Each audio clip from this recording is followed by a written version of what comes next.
University of California, Santa Cruz, World Game, an MS thesis on engineering Buckminster Fuller's unfinished computer game. A thesis submitted in partial satisfaction of the requirements for the degree of Master of Science in Computational Media by Josh Yashasvi Pang.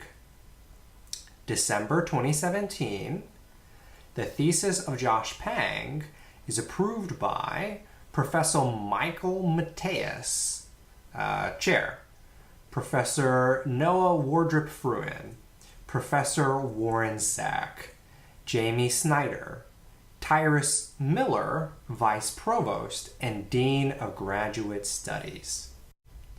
Contents: List of figures, IV, Abstract, V, 1, World Game, 1, 1.1, History, 3, 1.2, What are the salient features, 8, 1.2.0, Objective, Make the world work, 8, 1.2.1, Database, Inventory of world resources, 10, 1.2.2, Map, Fuller projection, and geoscope, 13, 1.2.3, Simulation, 17, 1.2.4, World Game, Game, 19, 1.3, World Game Hypothesis, 22, 2, Technical Analysis,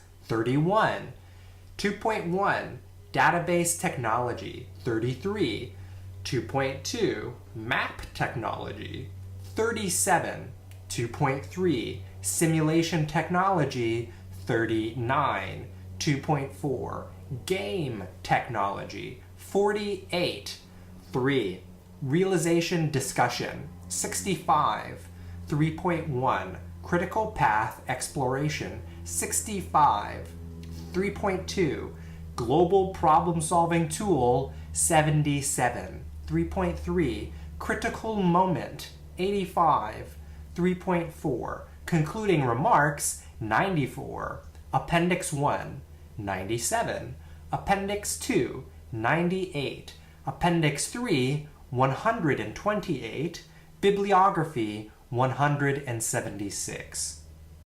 List of figures. Figure 1, Fuller Projection Map, 13. Figure 2, Geoscope Prototype, 15. Figure 3, Geoscope at UN, Artist Rendering, 16. Figure 4, Completeness Theory, 22. Figure 5, One World Town, 38. Figure 6, Realization Complexity, 72.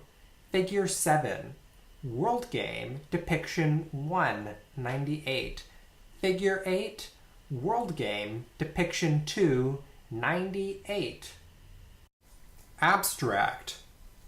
My thesis explores the idea that Buckminster Fuller's World Game is really a formal calculus capable of representing world-scale sustainability problem solving according to the fundamental principles of a blockchain database plus Fuller projection map plus machine learning simulation in the form of a game. These computational media comprise an operational formalism which embraces all effective procedures for world-scale problem solving. If this hypothesis is true, then that would mean World Game's comprehensive use of the aforementioned fundamental principles are necessary for a sustainable Earth-scale civilization. Furthermore, the protocol for solution formation in the form of World Game Game is sufficient for solving the problem of making the world work for 100% of humanity in the shortest possible time through spontaneous cooperation without ecological offense or the disadvantage of anyone, the objective of World Game. If this hypothesis of sufficiency is true, that means World Game's principles are in effect synonymous with the process of making the world work. In plain English, a problem-solving engine like World Game is necessary for the survival of humanity, period. 1. World Game. Imagine it is the year 1967. World War II is behind us. The summer of love is in our hands. The Apollo moon landing is within arm's reach. The University of California has a new campus at Santa Cruz, and Alan Chadwick has just started a teaching garden there. Mainframe computers have been around long enough for scientists to begin thinking about their full significance, as we see with the budding space program. The 1967 World's Fair will be held in Montreal, Canada.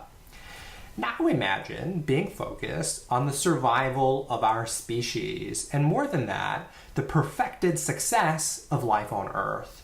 What can we do with these fresh and new computing devices? Can we do something different? Something meaningful? Now you've got it.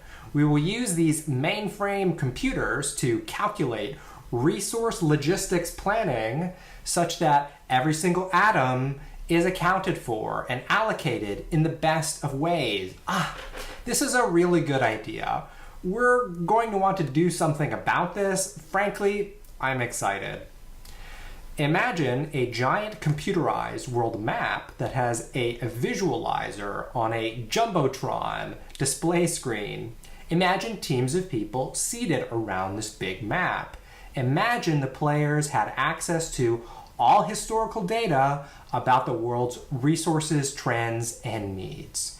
Imagine you could, with a couple of keystrokes, know where all the people are, not only today, for all of history. Imagine you could actually see firsthand the number of trees in the world, where they were, go back and forth in time seamlessly. A slow motion movie unfolding over time.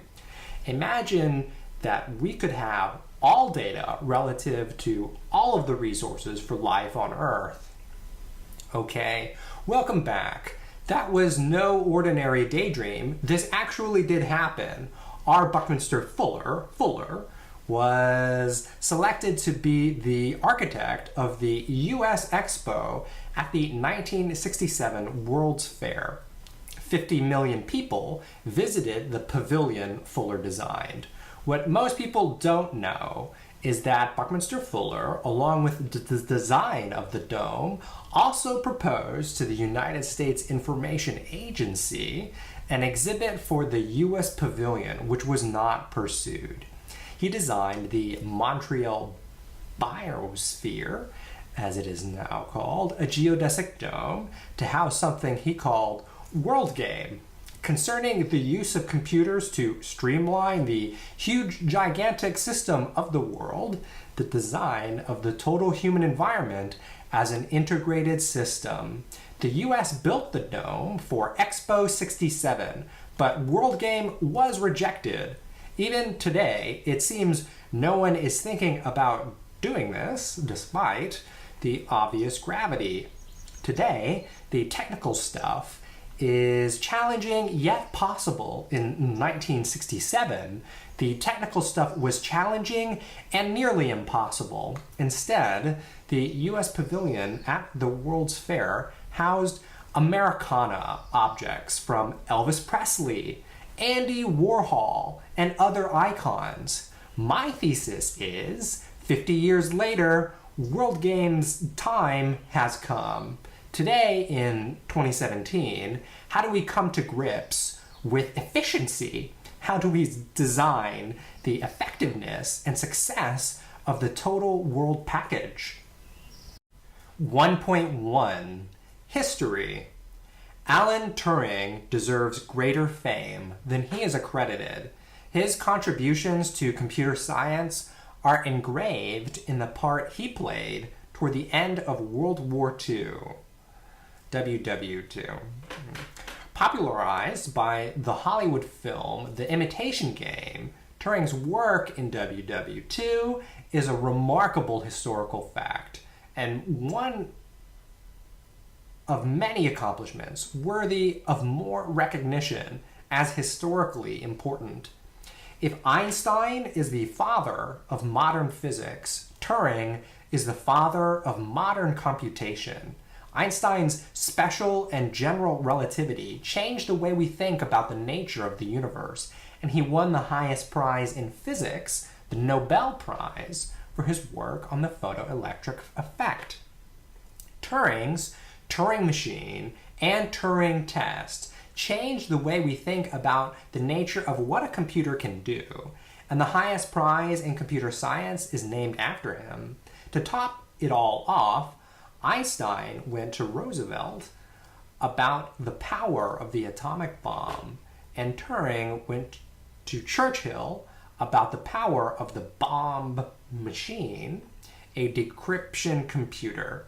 Turing's whole life work, including his what I will call martyrdom at the hands of the British government, make Alan Turing worthy of more fame in terms of mimetic strength.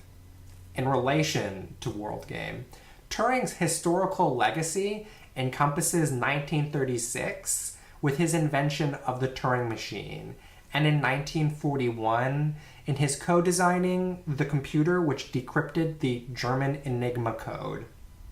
The Turing machine validated a logical architecture which set the stage for our hypothesis that World Game is necessary and sufficient for all global problems. Believe it or not, computing machines refers to a device which can do the work of human computers. These were people who were simply crunching numbers to support the work of engineers. See the Hollywood film Hidden Figures. Turing's pivotal role in WW2 marks the first precedent of computing machines used on the world stage to an indisputably effective degree. Here we see necessity as the mother of invention and computers as the counter-emergency. The use of computation to arbitrate the highest stakes on Earth will only continue from 1941 to now and into the foreseeable future. Without doubt, it was the mathematical models of mutually assured destruction which prevented the Cold War from turning hot, and it was the assistance of computers which galvanized the NASA space program, whose impact is in our International Space Station. The fact is, computers have been assisting our global decision making since Turing's time 80 years ago in 1941. Before there was an official World Game proposal, there was the 1961 World Design Science Decade that would engage architects, architectural schools, and students in a 10-year program to redesign key elements of the world life support systems, thereby increasing their operating efficiency from 4 to 12%, and thus lifting the high standard of living enjoyed by 44% of humanity to 100% using known world resources. Fuller realized computers could be used to solve generalized resource management problems at the world scale. Yet while the technology technically existed, access was highly restricted. So in 1962, Fuller set up a headquarters, the World Resources Inventory, Human Trends and Needs, for his integrative resource utilization planning tool.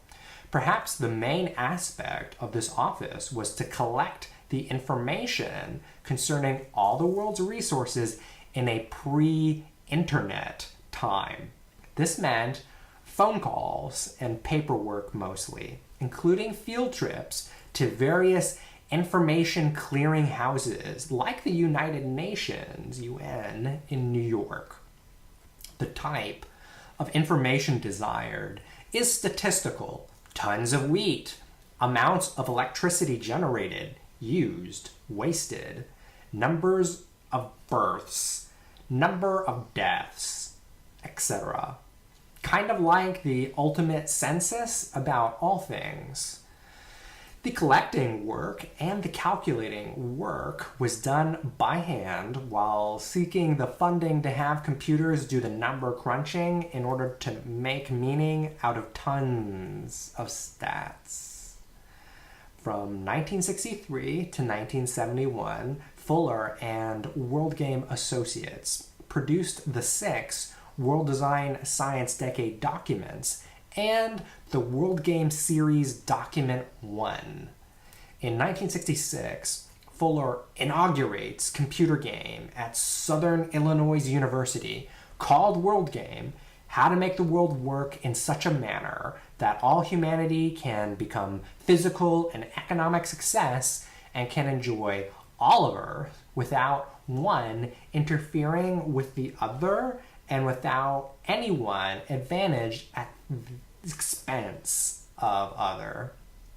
He actively sought funding for access to mainframe computers, though they never materialized. Each year, the project was moved forward in whatever way possible, by hand. Then on, in 1969, with Edwin Schlossberg as his assistant, Fuller presented World Game to the New York Studio School. Further on, in 1979 and 1980, 2 sibling books were produced from the World Games annual research activity: Energy, Earth, and Everyone, and Ho Ping, Food for Everyone. The primary contribution of World Game is as a world-scale, generalized problem-solving process. World Game has a specific win condition to make the world work for 100% of humanity in the shortest possible time through spontaneous cooperation, without ecological offense or the disadvantage of anyone. Essentially, World Game is a tool to achieve an environment where people can enjoy the whole Earth with a high standard of living. The simple fact is, while much can be done by people alone, without computers, the scale of global accounting becomes too large. Beyond Fuller, many people inspired by the idea have taken the baton and run with it as far as they could. Over the decades, there has been a board game, several workshop series, a quote-unquote data manager, etc. However, no comprehensive computerization has been done. My proposal is that the technology industry has at its fingertips computer capacity that is more than equal to the challenge of creating such a tool as Fuller envisioned. Given the new technology scene, combined with new computer methods of dealing with enormous amounts of information, statistics, and databases, I think it's time we push the World Game envelope to its logical conclusion. It must be realized for the purposes of survival. We could engineer a monolithic software project for solving global problems. We could experience a design science revolution all around the world. While many people have been inspired by this conception, it seems like it was just ahead of its time, i.e., the computing capacity available in the 1960s was generations removed from where we are today. It seems like the computing power that's available today is readily available to rise to this challenge. 1.2. What are the salient features? 1.2.0. Objective: making the world work. Ground zero for World Game is the game win condition to make the world work for 100% of humanity in the shortest possible time through spontaneous cooperation without ecological offense or the disadvantage of anyone. Here on Southern Illinois' campus, we are going to set up a great computer program. We are going to introduce the many variables now known to be operative in economics. We will store all the basic data in the machine's memory bank, where and how much of each class of the physical resources, where are the people, what are the trendings, all kinds of trendings of world man. Next, we are going to set up a computer feeding game called How Do We Make the World Work? We will start playing relatively soon. We will bring people from all over the world to play it. There will be competitive teams from all around Earth to test their theories on how to make the world work. If a team resorts to political pressures to accelerate their advantages and is not able to wait for the going gestation rates to validate their theory, they are apt to be in trouble. When you get into politics, you are very liable to get into war. War is the ultimate tool of politics. If war develops, the side inducing it loses the game.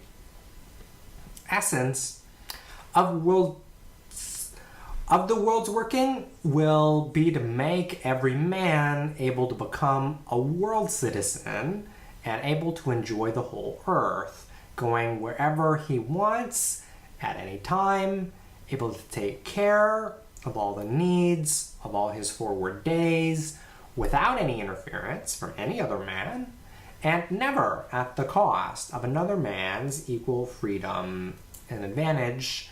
I think that the communication problem of how to make the world work will become extremely popular around the world around. The game will be played by competing individuals and teams. The comprehensive logistical information upon which it is based is your Southern Illinois University supported inventory of world resources, human trends, and needs. It is also based upon the data and grand world strategies already evolved in the design science decade being conducted under our leadership here at Southern Illinois University by world-around university students who, forsaking the political expedient of attempting to reform man, are committed to reforming the environment in such a way as to up the performance per each unit of invested world resources until so much more is accomplished with so much less that an ever higher standard of living will be affected for 100% of humanity that is now realized by the 40% of humanity who may now be classified as economically and physically successful. How are we going to make the world work? 1.2.1 Database Inventory of World Resources. The first element Fuller imagined was an inventory of everything from wheat to microchips to electricity to healthcare to everything. A layer of correct data transcendent from everything else, just the facts from which players draw upon in attempts to solve problems. Since Fuller was doing all of this without computers, students would get together with him over a summer with a focus on a particular set of the inventory of world resources. For one example of many, here are some of the features that were collected with a focus on energy. Inventories. 1. population of Earth and its distribution. 2. Location of Earth's electrical network generating stations, broken down into thermal and hydroelectric, and transmission lines. 3. Location of quantities and qualities of Earth's metals resources. 4. Efficiency levels in power generation and consumption. 5. Levels of power consumption and production. 6. Division of electrical power consumption. How much for agriculture, industry, home, etc. 7. Amounts of metals involved in generation, transmission, and consumption of electrical energy. 8. Per capita consumption of electrical energy by area. 9. World electrical energy generation, average annual rate of growth. 10. Metals production. 11. Fossil fuel reserves. 12. Total metals, scrap, mined, and estimated to be mined in world. Metals allocations. 13. Location of and kilowatt hour available from potential river and tidal generating stations. 14. Amounts of coal used in thermal electric generating plants. 15.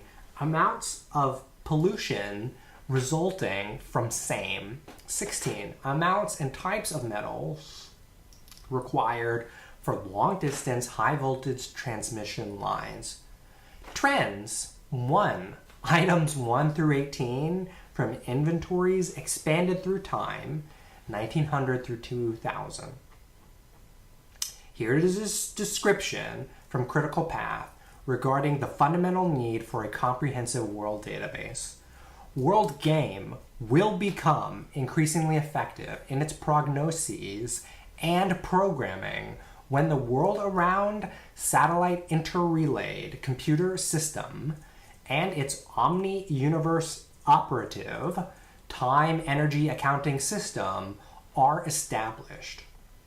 This system will identify the kilowatt-hour expressed world inventory of foods, raw and recirculating resources, and all the world's unique mechanical and structural capabilities and their operating capacities, as well as the respective kilowatt hours of available energy income derived operating power with which to put their facilities to work.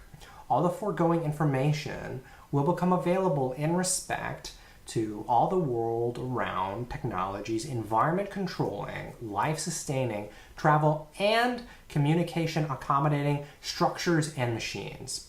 Here, Fuller predicts that not only could there be this database floating in the computer cloud, but the information could be integrated into a system of interlocking computational media governing optimal utilization of these resources by the respective industries. Much like there is an ecosystem with clouds as the harbingers of rain. Aptly, the first document produced in 1963 regarding these co-evolving ideas was called Phase 1, Document 1, Inventory of World Resources, Human Trends and Needs. The first thing first is to get this database in action. Layer 1 to World Game is the Inventory of World Resources, Human Trends and Needs. 1.2.2 Map, Fuller Projection, and Geoscope. Figure 1, Fuller Projection Map, courtesy of the estate of R. Buckminster Fuller. Second, Fuller had been creating maps of the world quite some time before settling on the Fuller Projection Map, which was the logical choice for World Game interface. Essentially, the map is the face of the graphical user interface. Fuller patented his Fuller Projection Map, which is the first map to equally distribute the distortion allowing for the land masses to be seen as an ostensibly undistorted whole. What does that mean? Basically, most maps are supposed to be 2D mirrors of the Earth. However, because of the complexity in compressing 3 dimensions worth of information into 2 dimensions, most maps are distorted, are inaccurate in some way.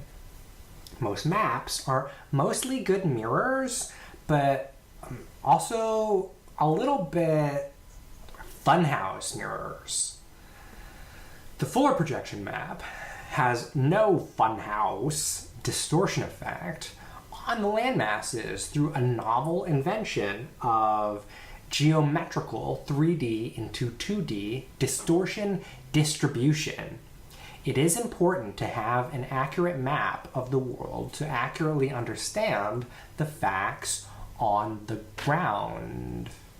Moreover, the advantage a map has over a 3D image is that when looking at a 2D map, the whole Earth can be seen at once. Being able to see the whole Earth at once ensures there are no blind spots in which unpredicted and important phenomena could be occurring in real time. Another one of the big contributions of the Fuller projection map is it encourages insight that our Earth is one world island in one world ocean, which was more obvious when the Earth was Pangea. Yeah, it's still true today. There is also a 3D game board called the Geoscope. The Geoscope is a geodesic sphere suspended in the air of various sizes, such as 200 feet in diameter, such that it appears from the inside, the center of the sphere, that one is standing at the core of the Earth. The sphere would be a gigantic walk-in computer able to see global data move in 360 degrees. Difficulty of human eyesight is the limited field of vision. The Geoscope seeks to address this problem by giving a new way to see the world as it is almost all at once from the inside out. Figure 2, Geoscope prototype, courtesy of the estate of R. Buckminster Fuller. Figure 3, Geoscope at UN artist rendering, courtesy of the estate of R. Buckminster Fuller. Both game boards are useful for various pros and cons of 2D versus 3D in terms of logical information transmission. Of course, all is welcome, including VR, tablet apps, any and everything, whatever works. Layer 2 of World Game is mapping the inventory of world resources, human trends, and needs onto 2D and 3D maps. 1.2.3 Simulation. The World Game refers to a strategy or combination of strategies with their documentation as a scenario.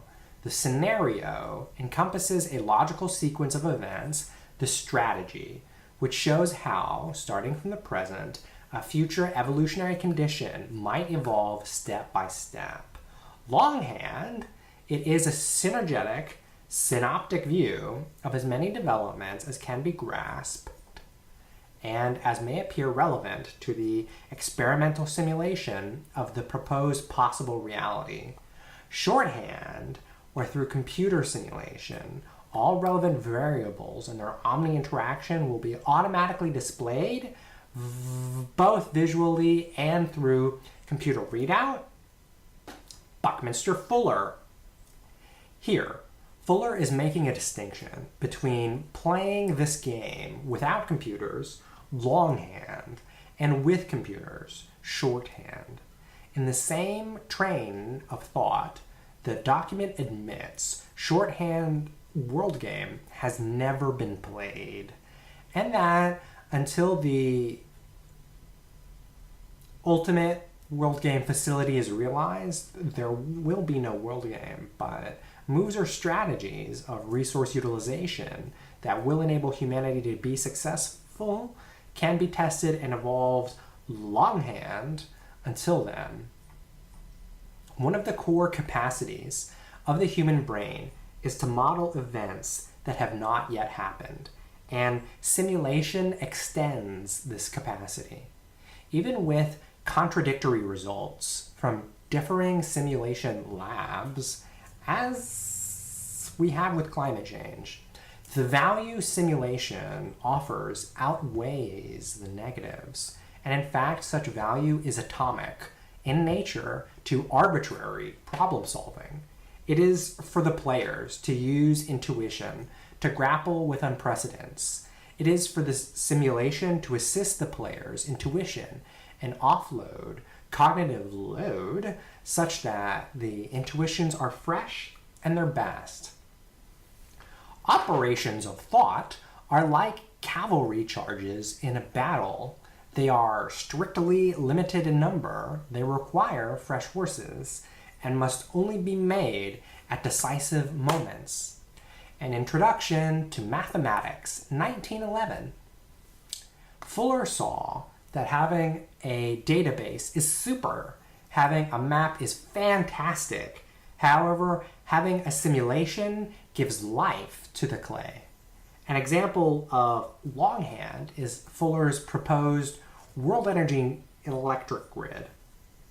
In effect, if humanity connected the various electric grids together, there would be a doubling of power due to peak load use and storage. To come to this conclusion, Fuller had to use a database regarding the electrical usage, had a map to see where the lines could be connected most efficiently, and simulate what would happen if various scenarios were to be implemented in reality.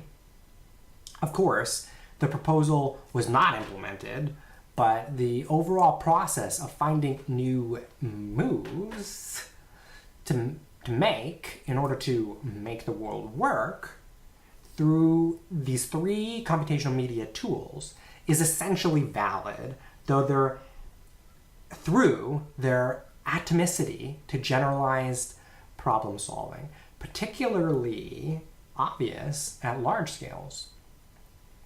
Fuller drives the message home in all caps.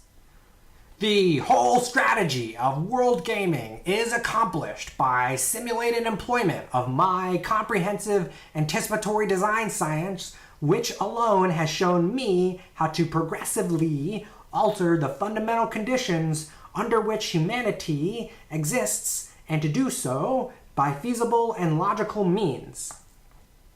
Layer 3 of World Game is using our total global information system to illustrate trends over time and using simulations to make conscious choices about changes we might make as a planetary civilization.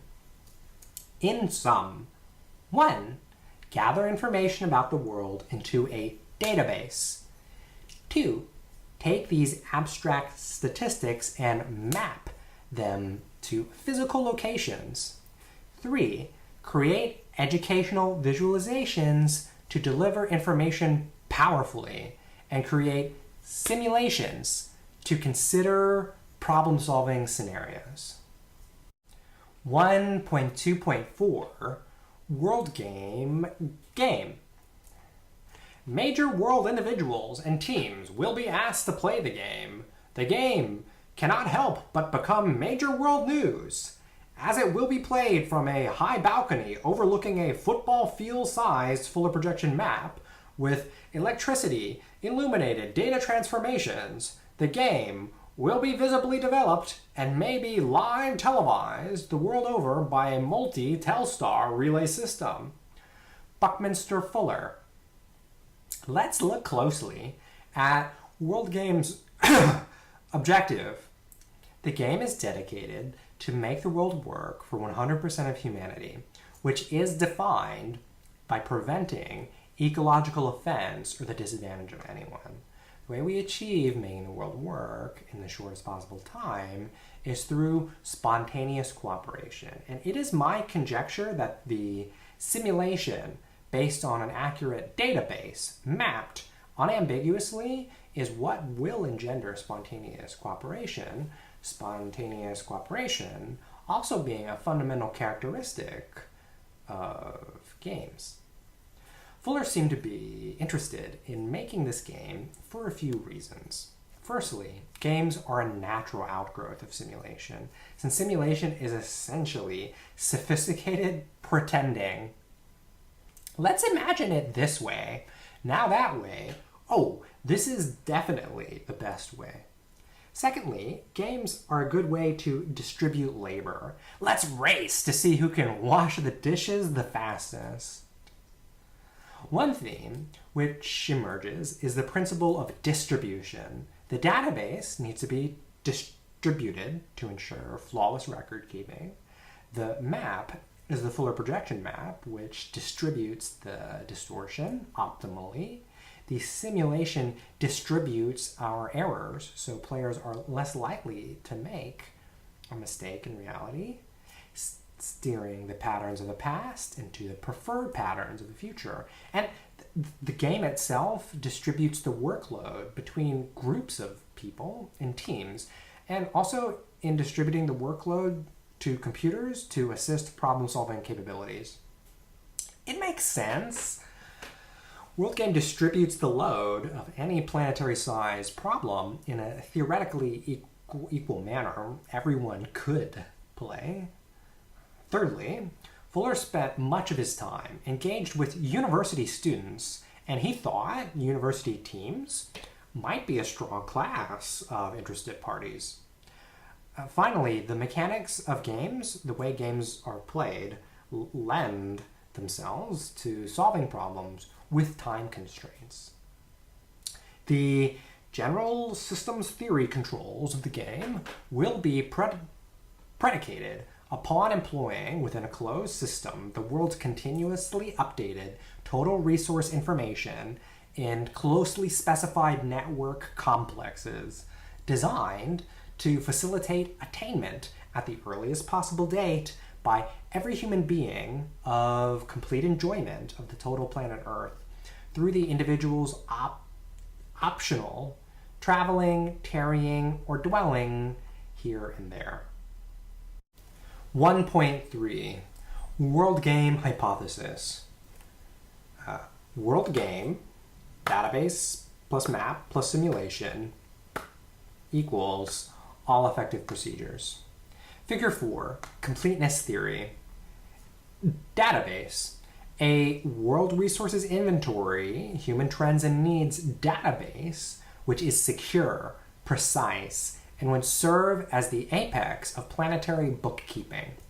Map, a world map projection without visible distortion of the relative shapes and sizes of the Earth's continental contours that allows for the global display of geometrically accurate world data. Simulation. In the thesis, I make the distinction between visualizations and simulation. Visualization is reserved for animating known data, e.g., showing population growth over time from the past to the present. Simulation is reserved for animating data that extrapolates historical data to predict future data, e.g., weather prediction. In logic, there is an architecture for the limits of computation, otherwise known as Turing completeness. Turing completeness, from our friend Alan Turing, defines a set of capabilities a computer can do. A computing language is really a formal calculus, capable of representing universal computation according to the rules of some formal language, explicitly described through a meta-language characterizing language categories and expression formation. Turing completeness is such a meta-language. It is a language that defines a language. All the wonders of the modern world stem from such formal languages. We are meant to believe that the wildest of claims can be substantiated through a reference to a proof of Turing completeness. It is from these kinds of architecture that I derive my hypothesis that WorldGame is an operational formalism which embraces all effective procedures for world-scale problem solving and thereby being necessary and sufficient for an Earth-scale civilization. I now introduce the notion of world completeness to distinguish between models of computation like Turing completeness and models of world-scale problem solving I am proposing. There seems to be a synergy that occurs when dealing with the total planetary system, which requires a model like world completeness in order to comprehend. We have other completeness models, such as NP completeness, to help humans cognize these large conceptual spaces in a way that is scientifically acceptable. In this sense, WorldGame is world complete as a formalism. The key is in the phrase, all effective procedures, for which the database plus map plus simulation extend universal problem-solving skills covering all effective procedures and principles. But as we all know, humans can be self-contradictory. So the WorldGame aspect embraces the unpredictable human element, hence in effect, all effective procedures. The idea that WorldGame is world complete means that any other planetary problem formulation or solution formation from any other conceptual system could be translated into an equivalent formation through WorldGame and vice versa. The fact is, there may not be that many other total planet conceptual systems for problem solving. In plain English, my claim is there is literally no way to handle the complexity of the entire planet right now without utilizing a database, a map, and a simulation, which would therefore also mean no one is handling the total complexity of the total planet right now. Emergency alert. Finally, we can get people to actually go along with reason and the truth by making a game out of it. Everybody loves games. How far can we push our informal use of formal logic?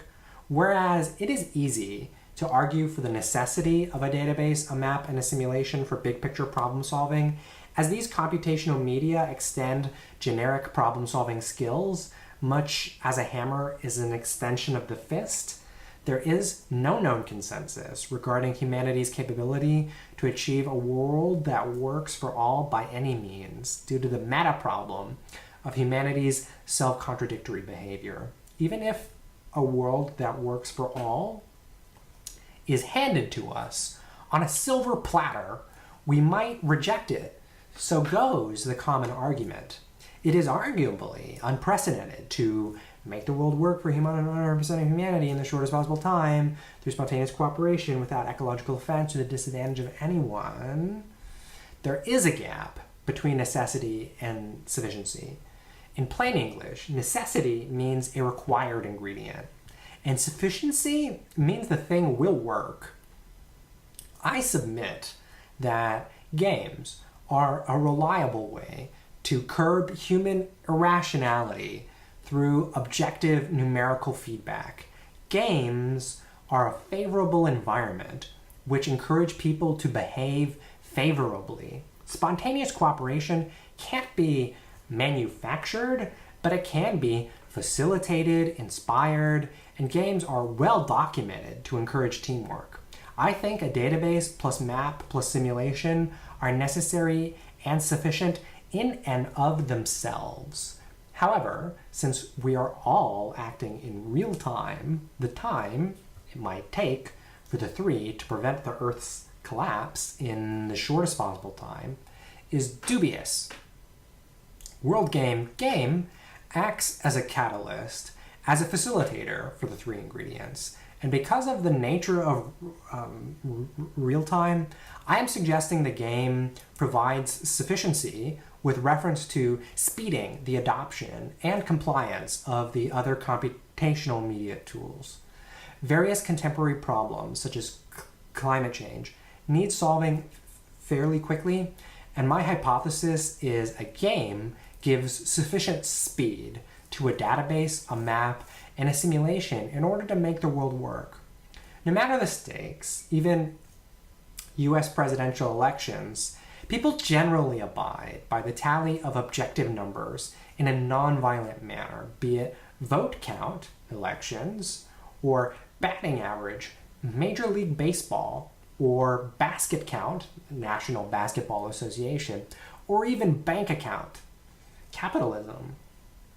The database plus map plus simulation are information gathering tools, and the game is a vehicle without which we would not make it to our destination in time on foot.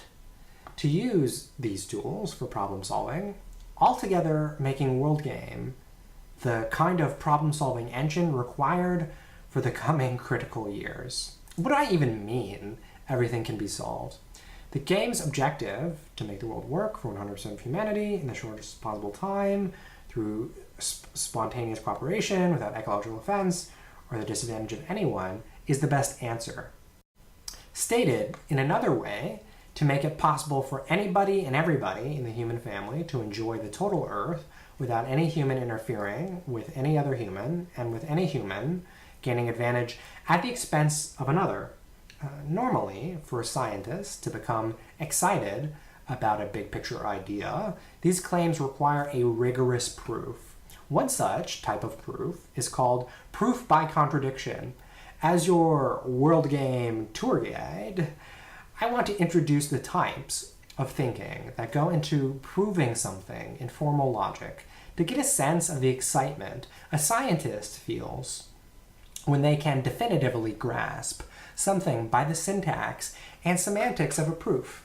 I call this section a hypothesis within a thesis. Like arguments about God, it is difficult to prove or disprove hypotheses as they take on more and more dimensions.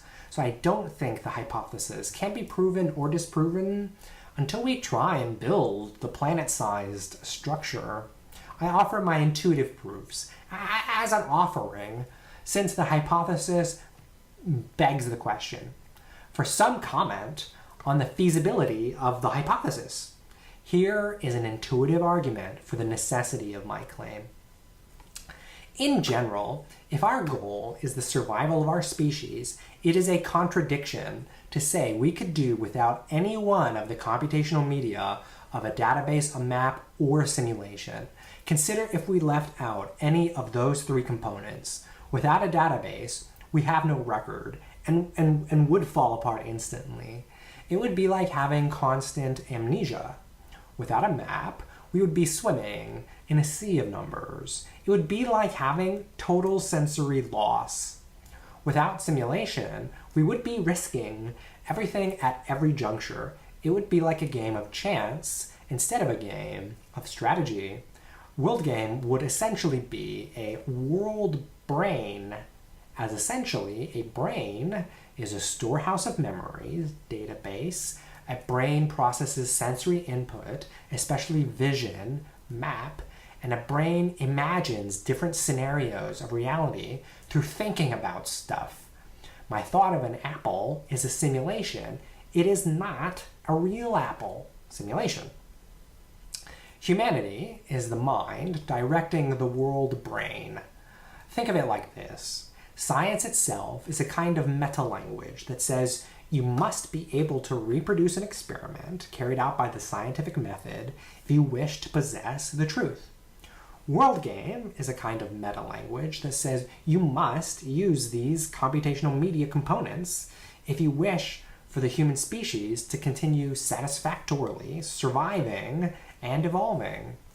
Beyond this intuitive sense, it is not within my scope to provide a formal proof from the discipline of logic or mathematics.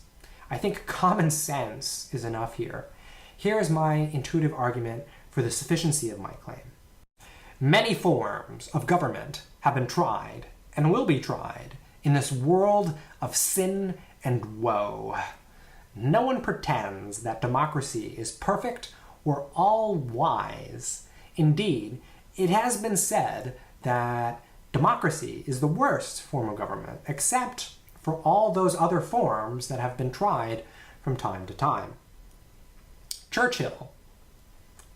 In this world of sin and woe, it is not sufficient merely to have the tools, in this case, the 3 computational media components, in order to achieve sustainability. We can lead a horse to water, but we cannot make it drink. Even if everything we need is handed to us on a silver platter, we might reject it. So goes the common argument. It is in the way solutions are formed through World Games protocols that we attain sufficiency. We attain sufficiency through World Games' comprehensive use of computational media, in particular World Game. The de facto sufficiency lemma is Jane McGonigal's Reality is Broken, where she argues games give people a sense of purpose, and purpose gives people the will to win in the face of impossible odds. Also see Super Better. We all know there are as many differences of opinions as there are nations and cities and people. Having a game based in reality in which global players can get numerical feedback about the success of any given proposal they make regarding changing the way we do business on Earth is by far the best chance we have for not fighting forces using them. Human nature has been a certain way for a long time, and gameful competition is a channel to route our rowdy energies into finding optimal designs. The Olympics have been used this way, the World Cup. We are willing to come together for games world over. Now we make a game out of making the world work. Whoever finds solutions that work at scale will find, in a word, glory. And I think more than that, unprecedented glory. Fuller provides much more than just World Game in Critical Path, which is ostensibly his World Game thesis, though he does not make as strong academic claims as I am making regarding World Game. There is also a whole slew of comprehensive use of computational media components, including algorithmic distribution of resources through credit card tracking, computational democracy through online voting, education automation through video chatting and network encyclopedias, etc. The total net synergy of Fuller's World Game is sufficient in the only way things are sufficient for human cultures, by getting basic needs met, including the need to demonstrate competence through games, and especially the thirst for knowledge. I am certain that none of the world's problems, which we are perforce thinking about today,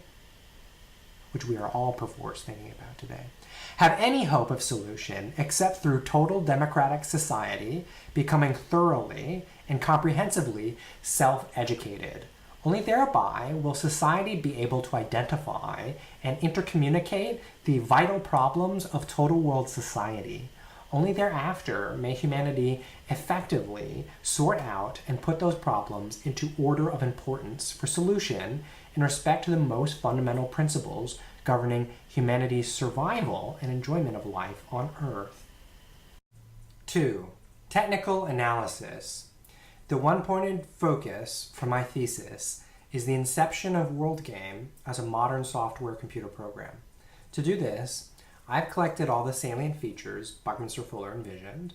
These in hand, I will correlate Fuller's vision with a survey of modern algorithmic methods and how they apply to World Game. It seems clear to me that blockchain is capable of securing a database of the world resources inventory, human trends and needs, and Machine learning is capable of doing the simulation tasks Fuller imagined. Furthermore, while modern technology has swayed away from the mainframe computers, which so resemble Fuller's unbuilt geoscope, I do think translating WorldGame as a distributed software is necessary and would have been obvious to Fuller. The value a geoscope would have for the general public is still active with things like stadiums or planetariums. Clearly, the geoscope's scale is achievable. Current technology is capable of creating WorldGame. What are the missing pieces for realizing this capacity as an important planetary resource? WorldGame is a strategic, tactical, and logistics planning game, using simulation as the primary feedback loop for the player. World problems are inherently complex. It is my hypothesis that the greatest gift the software industry could give to aid our planet's current predicament would be to engineer this global problem-solving framework as a support to whatever holds our world civilization together. I like to think of WorldGame informally as a problem-solving engine in contradistinction to a search engine. Much as Silicon Valley rescued the Obamacare website, the leaders of the technology sector could rescue Earth from the problem of administration in the epoch of scale. First, the high level is a transparent global database concerning the state of our planet. Blockchain is the state of the art today as a trust system, something that is secure and verified in a distributed way. More in section 2.1. Second, we can use this database to create visualizations which illustrate global problems and help inspire solutions, like climate change playing out over time. The graphical user interface, GUI, would essentially map the database on the globe. The Fuller projection map is the state of the art today. More in section 2.2. Third, we can leverage this database visualization capability and create simulations which dramatize what would happen if we decide to take this or that action, like putting geodesic domes over our cities to help combat climate change. Seeing that play out. Machine learning is the state of the art today. More in section 2.3. Finally, we continually update the database and increase the accuracy of the simulation capability. All this is the challenge for the software industry. This is why this is so timely. Our capability is completely different from 1964.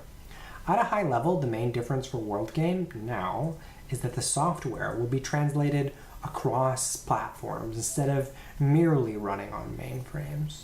Today, we live in an IT, information technology, universe. 2.1 Database technology. I say, wouldn't it be amazing if everyone's medical records were available anonymously to research doctors? And when someone accesses your medical record, a research doctor, they could see, you could see which doctor accessed it and why, and you could maybe learn about what conditions you have. I think if we just did that, we'd save 100,000 lives this year. Larry Page, where's Google going next? At some other level, your project has some similarities with Wikipedia in the sense that you will have to catalog and curate pretty much everything. This is certainly not something one individual could see through. Fokion Kalidas, distinguished professor, computer science department, University of California, Santa Cruz. Databases are one of the oldest and most established forms of computer science. There's tons of data now. Databases are ubiquitous. They are a fact of our lives. From a technical analysis point of view, establishing a single source of planetary information is, in effect, less of a technical problem and more of a problem of implementation due to scale and organization. The challenge is primarily in stitching data together in a coherent and user-friendly way. It is as if there were all kinds of barometric pressure informations spread out on the web, but nowhere to distill the essence and see, oh, it's 90 degrees outside. Information could be woven together into discrete messages, and it'd be nice if we could design this tapestry elegantly. The UN has much data, the CIA World Factbook, various monetary flows show data, companies have data, countries have data. Who doesn't have data these days? In any event, collecting all the world's logistics planning information into a coherent form will be a feat of planetary cooperation. Ultimately, the challenge is not just in building the database, not just in populating it, nor in maintaining it. It is also in designing an interface that gives the numerical data expressive power. The database needs to be both a unifying framework and also have a set of tools for formalizing and studying resource management tasks. It is not enough to have all the numbers, though having all the numbers is perhaps the lion's share. At the end, we need a simple interactive GUI visually mapping the big picture. Truly, is it the best or worst of times? That said, a simple corralling of all the precise numbers in one place means data set dinner is served for data scientists. In this world we live in, often bots are used to collect and maintain information, as is done on Wikipedia and elsewhere. One major difference between Wikipedia and the World Resources Inventory is, it seems to me, Wikipedia is essentially a lot of words. And the trouble with words is that they are difficult for computers to process generally, IBM Watson aside. Wikipedia is primarily human readable and only secondarily machine readable. I see the World Resources Inventory in the age of machine learning as first and foremost about numbers, primarily machine readable and only secondarily human readable. What's needed is a big account ledger of relevant information. The gift of numbers is that they're easy for computers to process and simulate therefrom. Find the well-tuned weighted sum. Adding in maps, visualization, and other graphic designs, as well as words, obviously would be in concert with the accounting database of numbers in order for the masses of people to better understand. Why would we give humanity anything but all the best for total education, for total survival?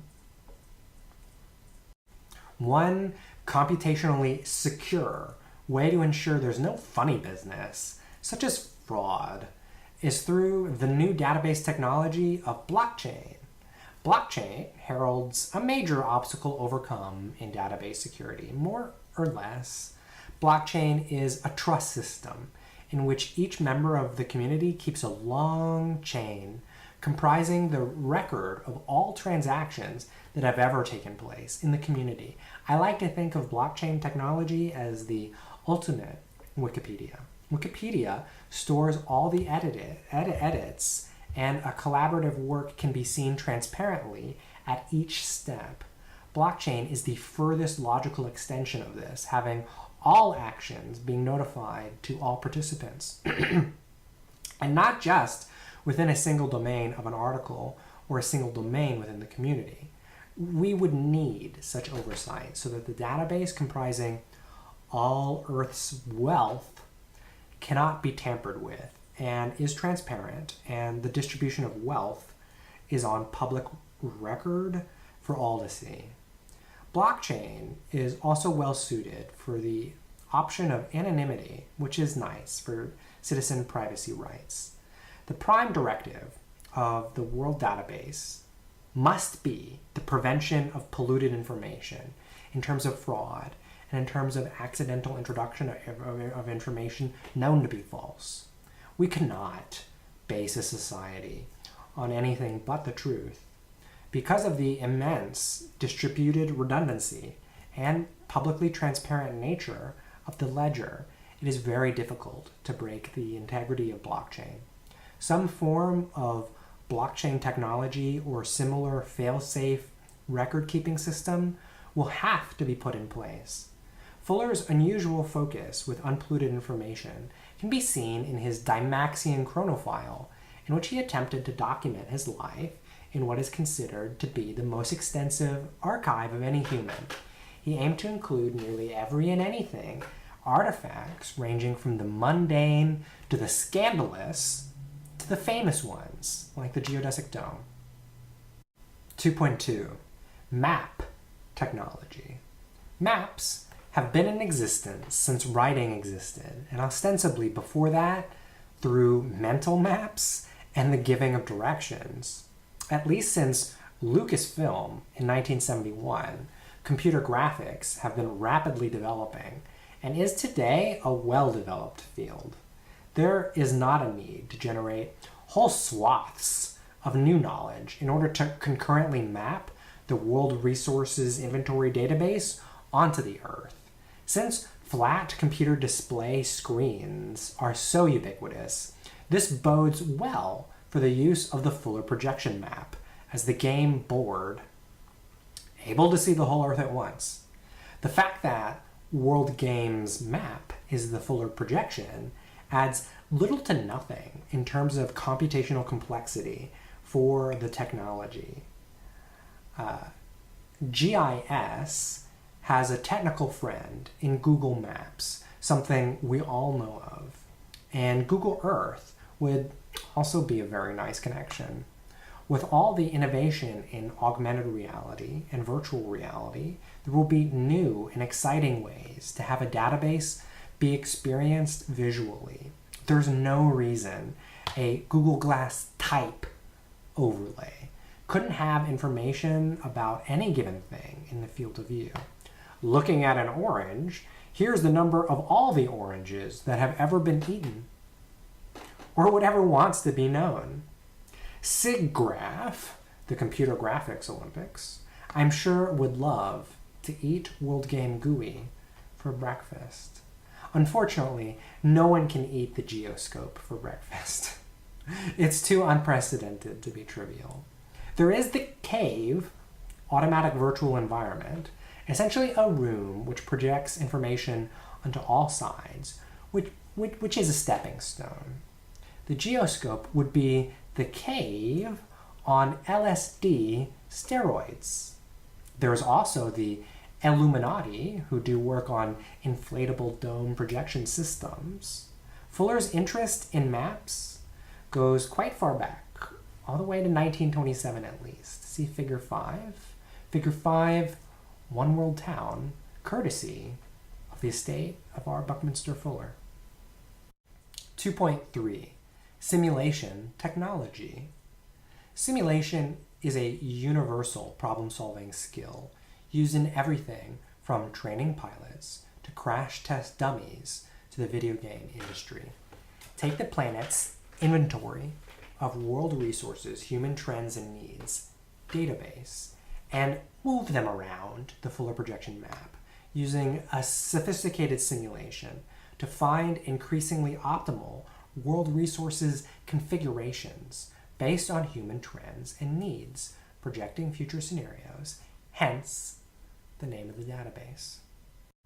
Simulation is the ability to animate and articulate the trends in the life of our resources through modeling and deciphering patterns, visualize inventories in time. There are limits to computer power, but the difference between what computers can do and what humans can do is relevant to world-scale problem solving. Assumptions are requisite in order to simulate, and yet we know from precedented use of simulation, such as in-flight training, that the principle could be used in our global decision making. Through the game as described, players are in winning positions as they discover how to do more with less in the way materials flow with increasingly less waste. Do more with less is a principle applicable to any system, e.g., the ephemeralization of telecommunications technology or almost any technology. Ephemeralization is certainly a fundamental strategy of design science, and hence World Game moves in any domain. The intelligence behind the efficient ephemeral designs of the aerospace program need to be applied to our everyday lives. No one is homeless in space. That's impossible because of oxygen scarcity. Society could organize and integrate resource utilization through this planning tool. Simulation is a generic problem-solving tool and can be played around in what-if scenarios. What if society allows driverless cars on the road? What if society shifts to renewable resources? What if? Insert here. Play these scenarios all the way through in the gaming simulation, then the best strategies will be adopted in the real world due to the principle of optimality. While databases and maps have a stronger technical foundation, simulation is the most technically alien concept to everyday life in terms of trustworthiness for global decision making. So, how does one build World Game simulation? The word of the day today is machine learning, ML. Yesterday's word of the day was algorithms. Tomorrow's word of the day is artificial intelligence, AI. To recap, algorithms was special because the computer community reached a point where they could churn out casual ways of programming computers to do anything imaginable using a new way of writing programs called pseudocode. Instead of taking months to write one program, we could get the basic idea out over tea. That was a big moment, and so algorithms was the talk of the town for a time. Today, machine learning is a special way of reinforcing an algorithm effective for large data sets. Let's try a metaphor. An algorithm is like a recipe, and someone who writes an algorithm is like a cook. With machine learning, we go from mere recipe writing to be able to tailor-make a recipe. In fact, people who write machine learning algorithms are like doctors, and their ML algorithms are like tailor-made prescriptions for powerful and targeted medicine specific for individual problems. A doctor is like a chef, and they both write these little instruction books, take 2 pills a day with food versus crack eggs in cast iron on high heat. More or less, the computer industry went through a renaissance when machine learning was invented, much as the modern lifespan went through a renaissance when modern medicine was invented. Now, we use machine learning on practically everything we do in computers. It's a pretty big leap, and I don't think most people get it because the huge gain in power is very technical and nuanced, yet it is as real as the whole of Silicon Valley. Since today, we are in the era of machine learning and on the cusp of the era of artificial intelligence, let's look at the technical details of what machine learning can do to create precise simulation at the core of World Game. In 2004, DARPA put up a self-driving car challenge. Of the 40 participants, not a single one finished, and quite a lot of them did miserably. Only a year later, in 2005, 5 cars completed the entire race course, and there was overall much improvement. Such an improvement was due to machine learning. So what exactly is machine learning? Let's back up one step and say that we live in an era of big data. There are respectable people alive today who remember when a floppy disk was a big deal. Today there is something called a petaflop, which is a number with a lot of zeros behind it. We used to have really small numbers. Now we have really, really big numbers. This is convenient for pretty much everything. What we do is we take these really large amounts of information and we clean it up, organize it, put it in its Sunday best. And now we call the shiny new data training data. So basically we take an algorithm that wants to do something, anything. Let's say this self-driving car challenge. We feed the algorithm this training data in the form of examples of every possible driving situation and exactly what steps to take in that situation optimally. And it has so many examples of what to do in various situations that it can sort of get by on brute memorization force of optimal moves. Even though, in some ways, it is still going blindfolded through a maze. It sort of simply has stumbled around for so long, it has perfected pathfinding. And it can make a guess for new events based on past events. This guesswork done by the algorithm is a big frontier. This guesswork is essentially simulation. A lot of the work in machine learning has to do with cleaning up the initial data to make it into good training data. Obviously, we could pay people to help assist in training data annotation. Mechanical Turk, Amazon's crowdsourcing platform, is the canonical example of this trend. University students are another excellent source of data cleaners. Furthermore, companies already track our behavior and use this data to drive their advertisements and recommendations. The internet and computational media in general are increasingly becoming pipelines for pumping out training data for commercial purposes. It would be nice to take advantage of this giant training data farming in reference to WorldGame, and to do so in a way that empowers people. Their clicks become little training data votes, an exercise of personal agency, and an opening to be rewarded for energy expenditure. Facebook's emotional contagion experiment on uninformed participants, in which they made unwitting guinea pigs out of 600,000 people, provides an important reference point for the power of algorithms and the need for oversight. There are other cool areas in computer science, like hierarchical task network planning, genetic algorithms, distributed programming language primitives, all kinds of stuff. Yet, knowing a bit about machine learning is enough. For WorldGame, huge amounts of training data means creating accurate and beautiful simulations of what's happening to Earth, compressed into a little hologram you can put in your pocket. A little jingle that's hard to forget.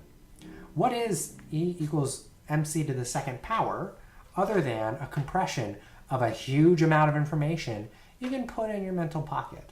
Certainly, millions of people have memorized Einstein's famous equation.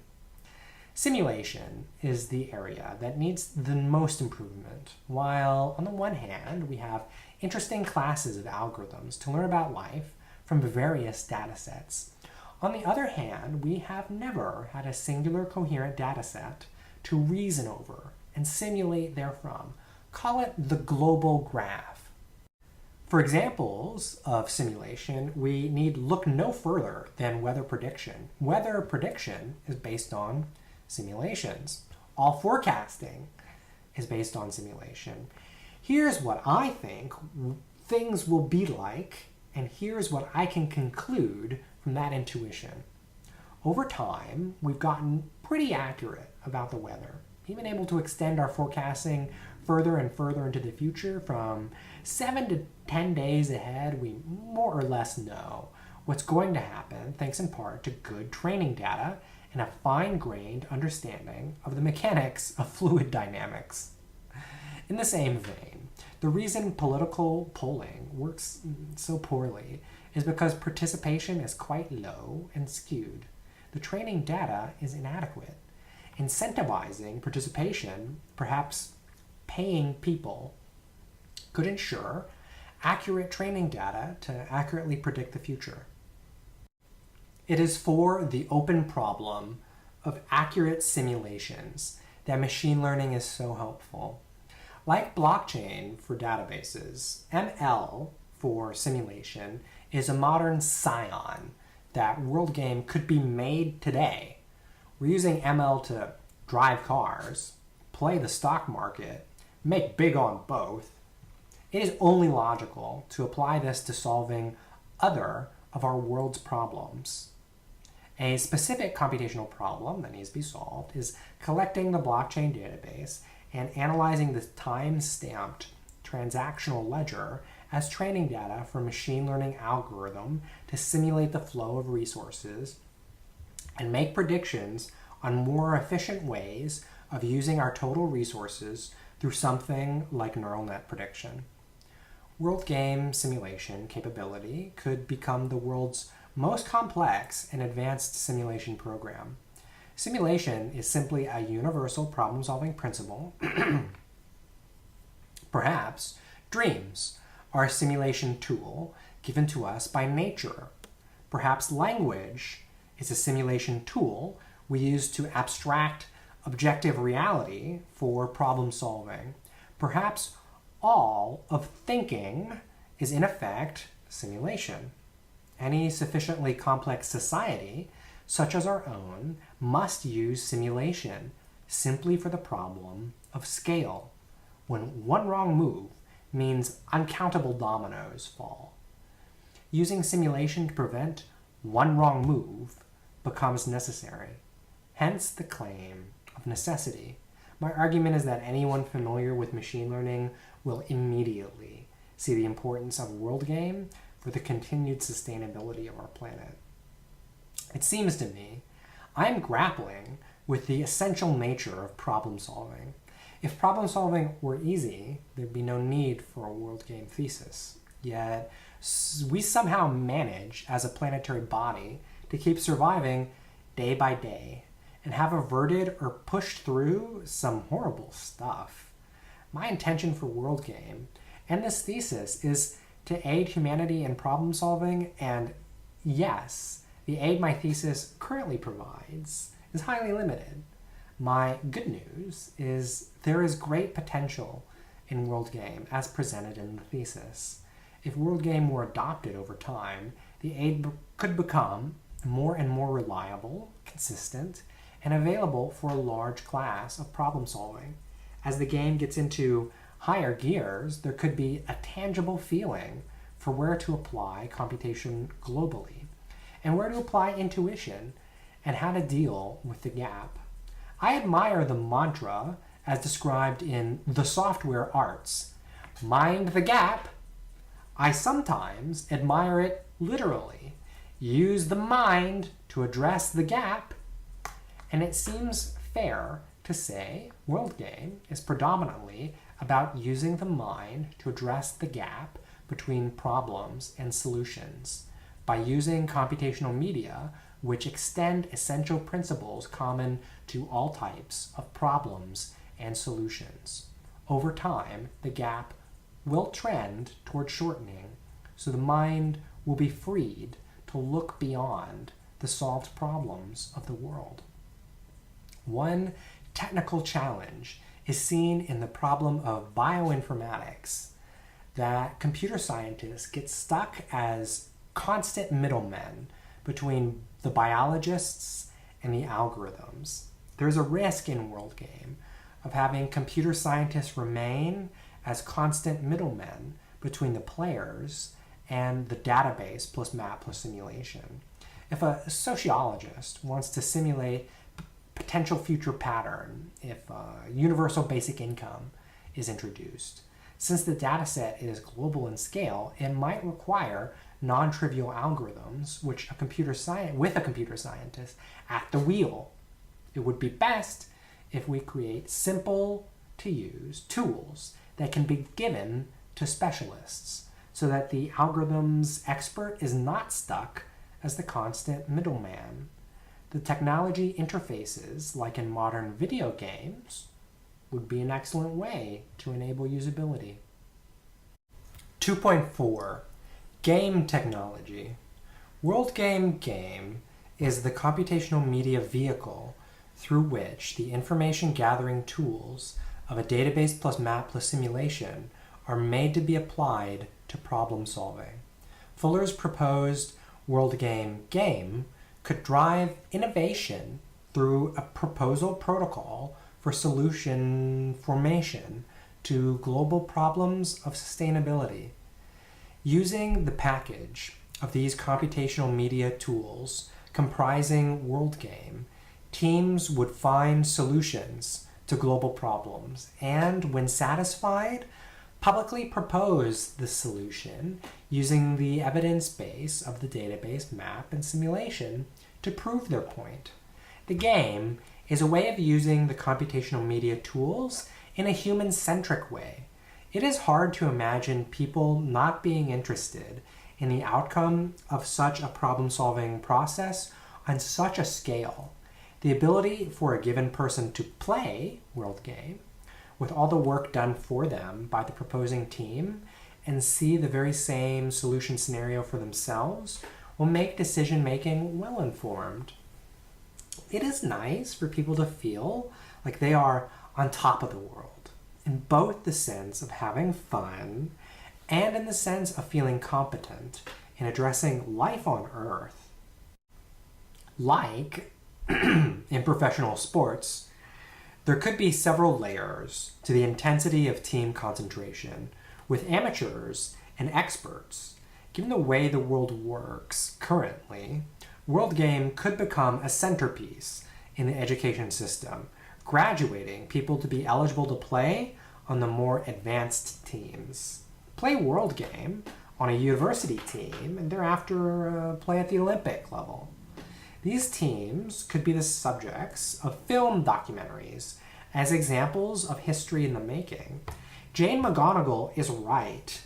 Billions of more gameplay hours will save the world. The way Buckminster Fuller imagined a World Game is that the game becomes possible with the creation of a database plus map plus simulation tool, and hence before adding the semantic sugar of a game.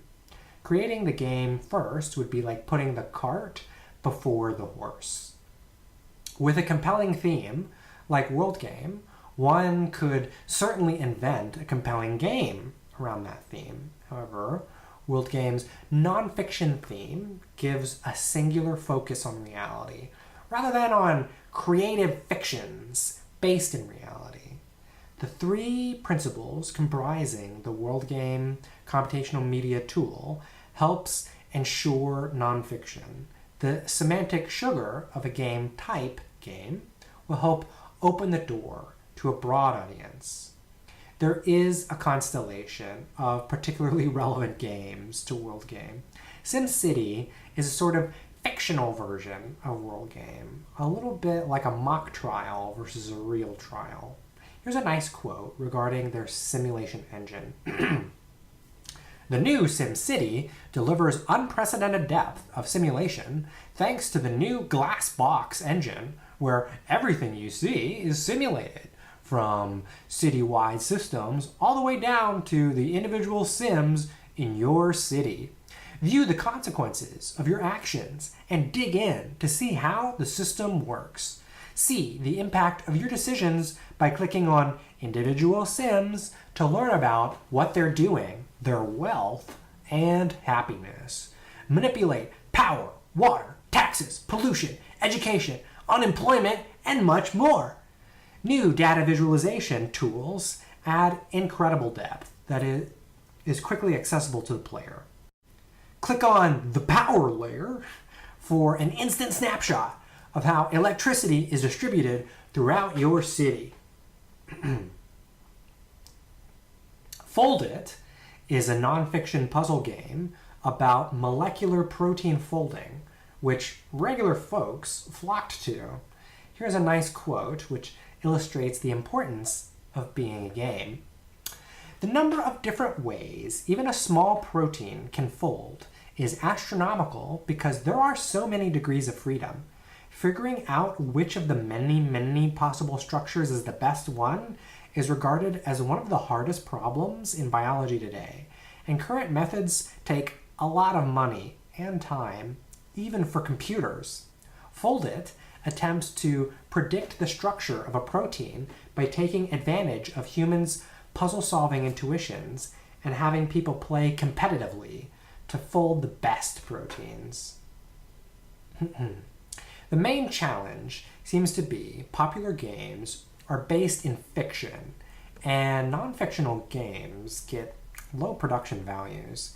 High production value games like World of Warcraft or StarCraft are in the class of games which are classically thought as computer gaming. Multiplayer games created online communities, which then became real-world communities. World of Warcraft's WoW unprecedented popularity and interaction revolutionized the way players relate to each other. World games, game genre, would certainly be nonfiction, and the identifiers of real-time strategy RTS, resource management, and massively multiplayer online MMO could all apply. Pseudocode for the core game loop might look like 1. Receive input in the form of an imbalance in the database or an opportunity to increase efficiency conveyed by the map, perhaps. 2. Determine a response in the form of a strategic plan. 3. Provide this plan to the simulation for prediction of success probability. Furthermore, Fuller suggested at one point prizes be given for winsome solutions, and that serves in a feedback reward loop associated with games. World Game was inspired in part by war games, and common sense is that real situation room war games are not designed to be fun for a popular audience. But they certainly could be designed that way, since StarCraft, an outrageously popular esport, people have died from refusing to stop playing, is a fictional war game. I think selling the fun of it deserves not all that much attention, as people who volunteer for wiki articles do so for intrinsic goodness, which would be similar here. An easy audience is academic, and the tough worldwide audience will be very expensive to please. All this would be the game flesh on top of a skeleton of database plus map plus simulation. Because ultimately World Game addresses wicked problems which are entangled with political, cultural, social, and other non-numeric systems, using teams to divide labor amongst themselves in non-zero sum, i.e. win-win, competitive/cooperative play will find working solutions for the public. Means World Game is a framework for solving global problems. As described, the software seems to rely heavily on resource management logics as a type of gameplay. Other types of operational logics could be used to make the game. Within the operational logics, it makes sense to have global leaderboards which show variously optimal configurations. Ernest Shackleton has been preserved in history for leading a cursed expedition to the Antarctic between 1914 and 1917, suffering through the whole of Murphy's Law, and at the end of it all crewmen survived, with attribution to Shackleton's captaining, a good example of the far-flung lengths people are willing to go for attaining being the first, being primo. Shackleton's leadership is not unique, with countless other feats of superhuman prowess, such as Louis Zamperini. When there is a clear goal and a chance at fame or survival, people are able to transcend normal human limits. World Game provides measurable, achievable goals as a call to action. Rise to the occasion. Make history in real time. The other side to the software of game technology is the hardware. Fuller designed the Geoscope as a globular computer framework to play World Game in complete immersion. While virtual reality could do many things, there's something special about real reality, which Geoscope taps into. Why do people go to the movie theaters when they can watch everything online? One reason is there is a synergetic effect of people getting together, a synergetic effect of human energy, the crowd. It's a communal thing. The University of California at Santa Cruz has a museum dedicated to the Grateful Dead. People really did follow them around in a world tour. Deadheads. Gathering in groups is a whole different experience and thrill. There is a collective going on, happening. Having structured, curated opportunities for people to come together is a business model and what drives many industries. Having unusual business models is sort of the usual, with a case in point of Google, who gives everything away to the people for free, yet the crowds create a revenue stream. Fuller's Geoscope conception of a giant walk-in planetarium computer would be good for business. Unlike computers, people are definitely not operating by normal logic at all times. This can make our job difficult. There are patterns which we already know work with the way people work. I call these fire and brimstone patterns. While unfortunately it is easy to argue about climate change, there's no doubt everybody gets spooked during strong storms.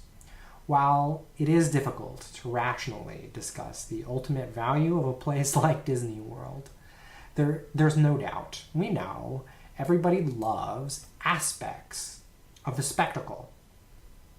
These are important facts that we could use in our slow transformation of civilization.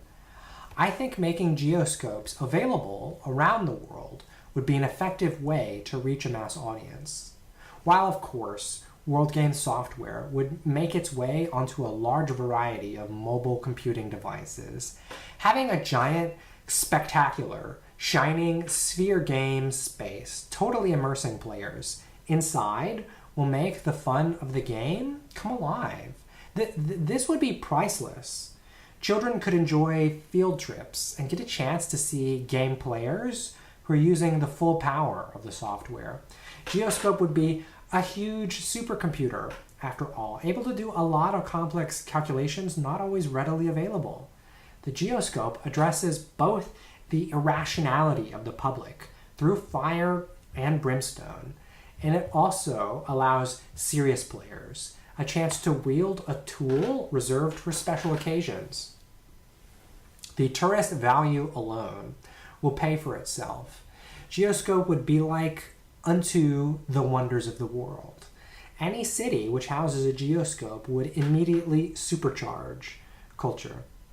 Think of it as a dynamically changing, industrially reproducible, computerized museum planetarium IMAX for serious gameplay. I say, as was part of Fuller's original critical path, that having a geoscope installed outside the UN headquarters, Figure 3, would stand as a constant visual reminder to our quasi-meta representatives to think globally, and would act as a sort of magic charm to bring a positive energy to that particular situation, which could use a lot of help right now. I am confident that the connection people make to games includes having fun, and these giant disco ball, glow-in-the-dark party globes will definitely convince people that playing World Game is fun, if for no other reason than to use Geoscope or just watch Geoscope. People like telescopes. They like microscopes. They will love Geoscopes. The success of games like The Sims, Civilization, and others shows that people are interested in simulations, silly or serious, as long as they are high-end, well-crafted game designs that support play, incremental exploration, ability to form intentions based on incomplete mental model of the system, clear feedback from actions, etc. The time sequencing of events like the Super Bowl and the Olympics encourages a type of team competition, and Geoscope would be the perfect stadium for these final World Championship rounds. Talk about dropping the New Year's Eve sparkle ball. What a way to celebrate. All of this not to lose sight that the goal of the game is to make the world work. So we're talking about a game of good, clean fun, an attitude the world desperately needs. Having a big reminder for people of all ages that the world is trying to get its act together would be a visible, functioning monument to peace on Spaceship Earth. It would be an excellent spot for meditation, contemplation, prayer, and other positive activities. Geoscope would clearly be a masterwork of digital art. We might as well install one at Burning Man. Why not? Or have a traveling version that follows major events. It would make the invisible visible. Mini Earth will help people wrap their arms around the planet, hug the Earth. We want people to relate to the whole world. We want people to play with the whole world. We want the whole world to play with people. After all, the world is the greatest show on Earth. Another major advantage of using game technology is game AI. World Game AI could play the game at incredible speeds and become better at solving world problems, as in the case of chess AI.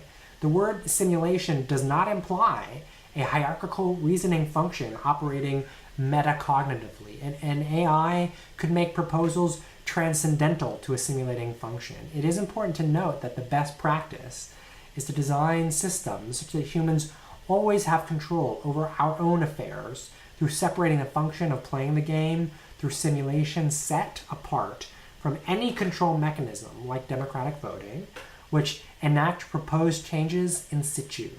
There's nothing wrong with AI making proposals, providing suggestions in a polite manner, however. Even today, the class of AI called narrow AI is something computer science has a handle on. A narrow world game AI would know how to make the world work, how to balance resources optimally, but would not know how to flirt, or be an artist, or do yoga. While, on the one hand, computers can memorize every proposal and outcome, on the other hand, we humans could use the classroom to have students learn about canonical examples, to foster novel solutions to novel problems without memorizing every example ever. And of course, while computers can be connected to make a vast logic calculator able to iterate and permutate solutions at the speed of electricity, it is an unsolved computer science theoretical problem if computers could ever be creative in the sense humans are creative. I mean, in a sense, computers are purely left-brained with no known right brain option. Therefore, while computers may displace us as left brain players, as calculators, humans will always have a seat at the table as some solutions cannot be abstracted from prior knowledge. It requires an intuition with no known computing surrogate. Computers literally cannot do out-of-the-box thinking. Indeed, while computers provide scale, humans provide synergy. The complexity of information is a great asset. It's so huge, the net synergy of all the human relationships with the world is this very complex global infrastructure. We're doing billions of iterations through which a small percentage drops out as being useful. The world scale is beyond our ability to cope with alone. And so we absolutely must employ computers, as we have not done so before, in order to merely survive in our time of daily high-speed changes. And in the process, we might also do quite a bit better than mere survival. Further, the state of our global media channels seems to clearly indicate that a majority of people, perhaps even most people, are confident that they have some true knowledge of the world, that they fundamentally grasp how the world works, and therefore their opinion is valid rather than an uneducated guess. This seems prevalent with politics. Imagine all the people on social media or television who are willing to admit, I don't know. I don't know. People often criticize what they don't understand. The keynote of science is measurement, and therefore without the assignment of measurements, opinions will always be just that, mere opining. With World Game, discrete, objective, measurable, numerical feedback could be provided about all kinds of things, like the success or failure of a simulation, iterations of previous game results, the feedback of numbers through democratic voting or polling or what have you. With this, we can see, for the first time, who in fact gets things done, who in fact is a competent designer, a competent team, a competent leader. As every game player knows, it can feel really good to crush the numbers, as it were. There will be the occasional lone genius who will innovate against major established teams. This is what makes games great. The ability for a crowd to see players go above and beyond the call of duty. I predict annual global holidays to be created in celebration of World Game successes, solving what had been intractable problems plaguing humanity. We could all use a little more celebration in our lives. We could all use a little more space. What the public does post-simulation is predominantly separate from the software. There is a before and an after. In the before, the simulation provides information. In the after, people do stuff regarding the information. How people choose to use information provided by the simulation is not entirely separate from the metagame and not something that itself can't be meta-simulated. However, a priori, accurate simulation is inherently good, as accurate information is inherently good. Even if accurate information is literally unbelievably bad news about a total planetary crisis. Like all popular games, there is also a metagame of playstyles, administrative organization, international competitive events, etc. Tiering the game into rounds would allow for what amounts to global negotiations. Various teams may do better in different rounds based on the global feedback that occurs. One thing is for sure, there are revolutionary breakthroughs waiting to be made, which by their very nature are totally radical and unlike anything anybody has ever seen before. A game is a decent way to facilitate such breakthroughs. How does a person play World Game? In the broadest terms, World Game is a framework for solving generalized classes of problems which benefit from the use of databases plus maps, plus simulations and problem solving, which encompasses all problems at world scale is my hypothesis. World Game is a problem-solving engine driving a game. First, the player has access to the abstract database, the ultimate spreadsheet. See all the world's resources from a bird's eye view.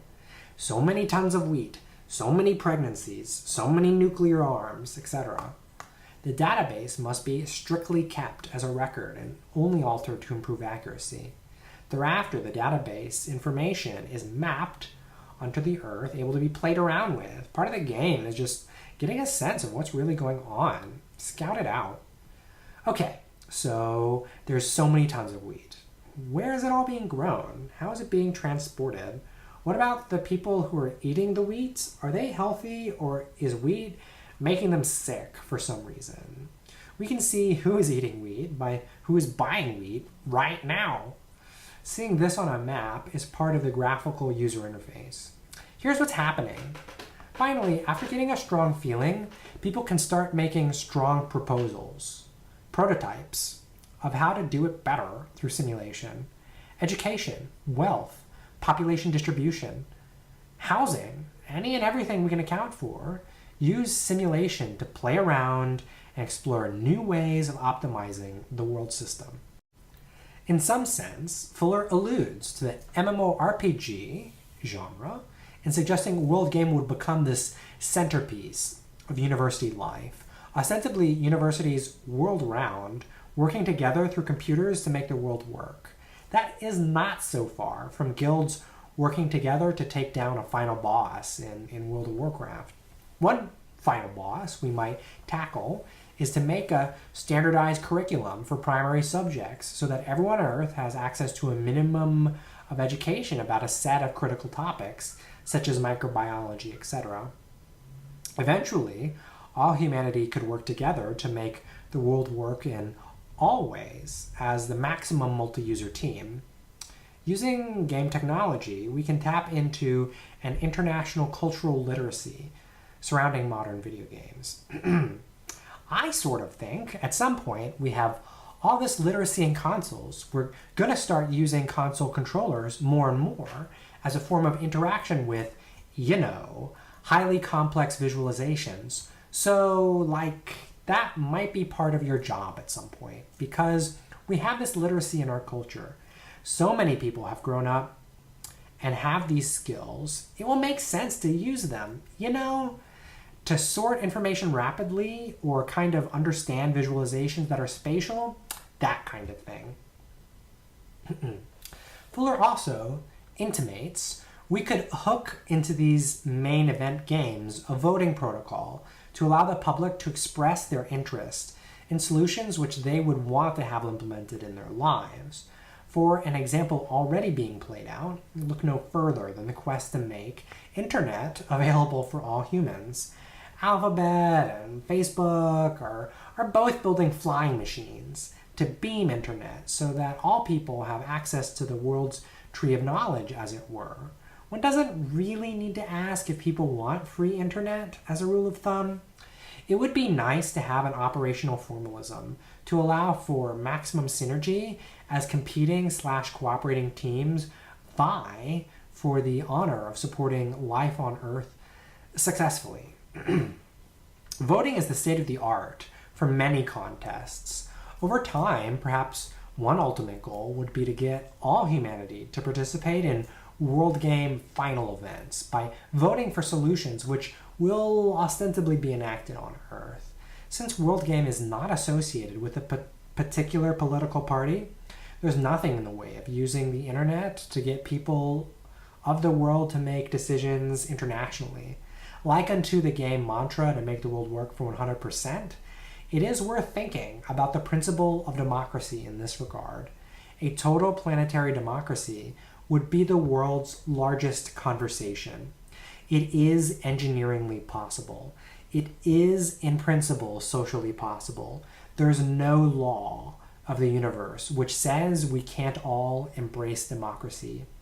It's a choice, and a choice we make together. And a species-scale democracy would mean a new relationship to our global village and to each other. This is certainly desirable at some point in the future. Our recent article on aggregation of votes with multiple positions on each issue, contending with Arrow's impossibility theorem, appeared in a computer science conference and shows I am not alone in assuming objectivity can be brought to the way we govern ourselves. It may sound silly to say that inside some computers there are little leader elections with nodes who vote democratically, but it is true. There is a whole branch of computer science dedicated to creating consensus and to voting theory. We could take another page from the computer science playbook here and apply these principles to our own self-governance. In the end, perhaps we just use the simulation itself as the judge, as a risk analysis measure. It is not for me to know the answer to these questions. It is for me to scout the unknown and to find these questions to ask. There is a major tension between engineering the game, building the computational media tools, and what people do with the game. This thesis is concerned predominantly with engineering the spirit of the game, as described in 1967 with 2017 technology. Whatever happens, numerics give context to content. Larry Page, when discussing Google Search real-time analytics on Charlie Rose, explained, you can see down to the second, pretty much, what the world is thinking about. Furthermore, here is a conversation with Eric Schmidt, the executive chairman of Alphabet Inc. Larry Page. You will have a Google in your pocket. Eric Schmidt. Yeah. And so the ability to ask questions when you have that amount of computing power with all the telemetry and knowing everything going on in the world real time is tantalizing, absolutely tantalizing. What will be possible? We are losing the forest for the trees without such world-scale data analysis. If we use votes, we can count votes. And we use experts, we can count their scores. The computer prediction of accuracy is numeric, as in 98% likelihood of success. And the lion's share of the database will be largely numeric. Whatever it is, assigning numerical values to aspects of life on Earth will allow us to optimize systems, to objectively solve problems, to predict future outcomes probabilistically through simulation, and to eliminate huge amounts of unnecessary suffering. Video games engage people through visually stimulating numerical feedback. In a game, the mastery is demonstrable, such as in any sport. The numbers show the score. Let's close this chapter with Jon Stewart talking about the level of mastery it takes for excellence. I think what I tried to come out of my experience at The Daily Show is excellence is hard and competence is hard, and the pursuit of that is a process, whether it be satire, or whether it be interviews, or whether it be news. Every artist that I've ever really admired, when I delve into their process, it's always the same. It's always deconstructive, somewhat obsessive, and intentional. And I think you can translate that ethos not just to satire, but to any profession that people would go into. If your aim is to challenge yourself and be excellent and improve and truly try, you have to be able to handle and synthesize constructive criticism, because that's what makes you better. All processes are drafts. First draft, second draft, third draft, revision. And that's what I feel like. It's just a methodology that you can apply to anything that's done. That's why I have such great admiration for people who excel at what they do, because I know what goes into it. Nothing is an accident. 3. Realization discussion. What is daunting, even at this early stage of production, is that indeed, Fuller's original 1967 Expo conception is not merely feasible, but increasingly technically trivial and primarily limited financially.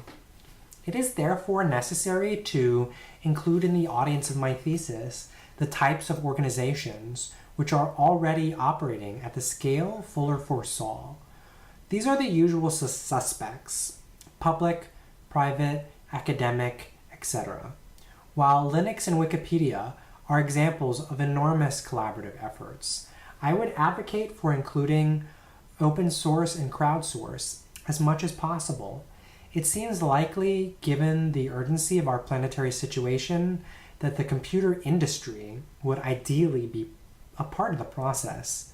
The entirety of my research shows WorldGame fits the bill for most mission statements. At the end, my hope is my research will make modern WorldGame clear in written form, such that it becomes a baton that can be passed to the computing industry as a whole. 3.1. Critical path exploration. Everybody would agree that this is a huge endeavor.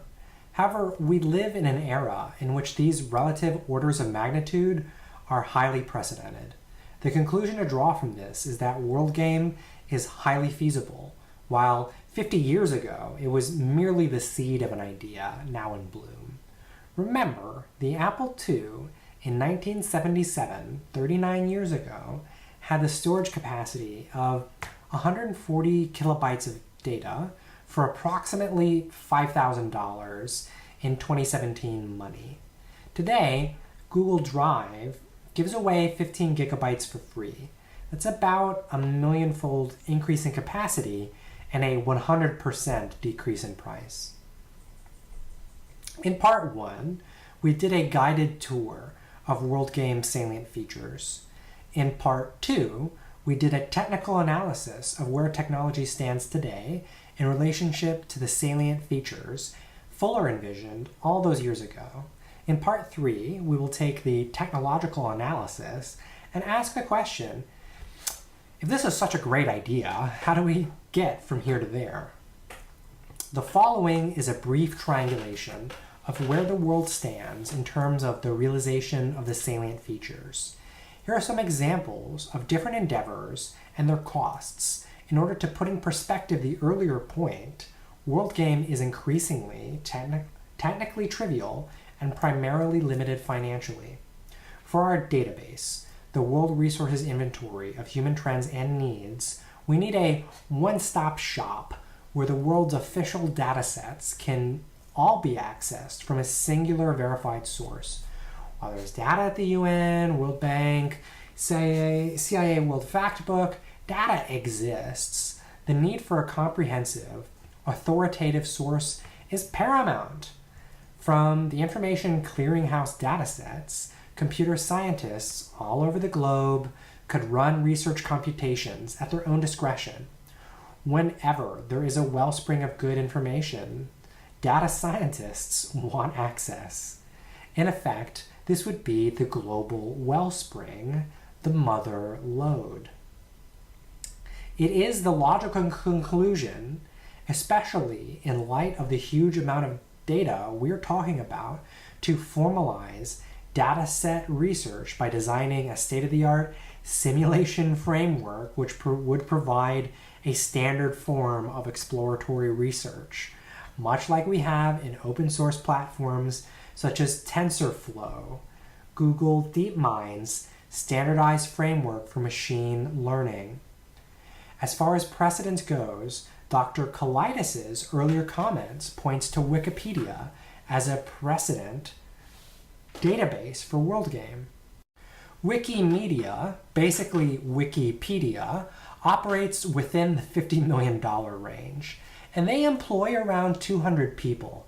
According to Jimmy Wales, Wikipedia was birthed by a ragtag band of unpaid volunteers. So there's precedents from all walks of life. Of course, in a world of cloud computing server farms, such as Google's new tensor processing units and Walmart logistics, databases are tried and true.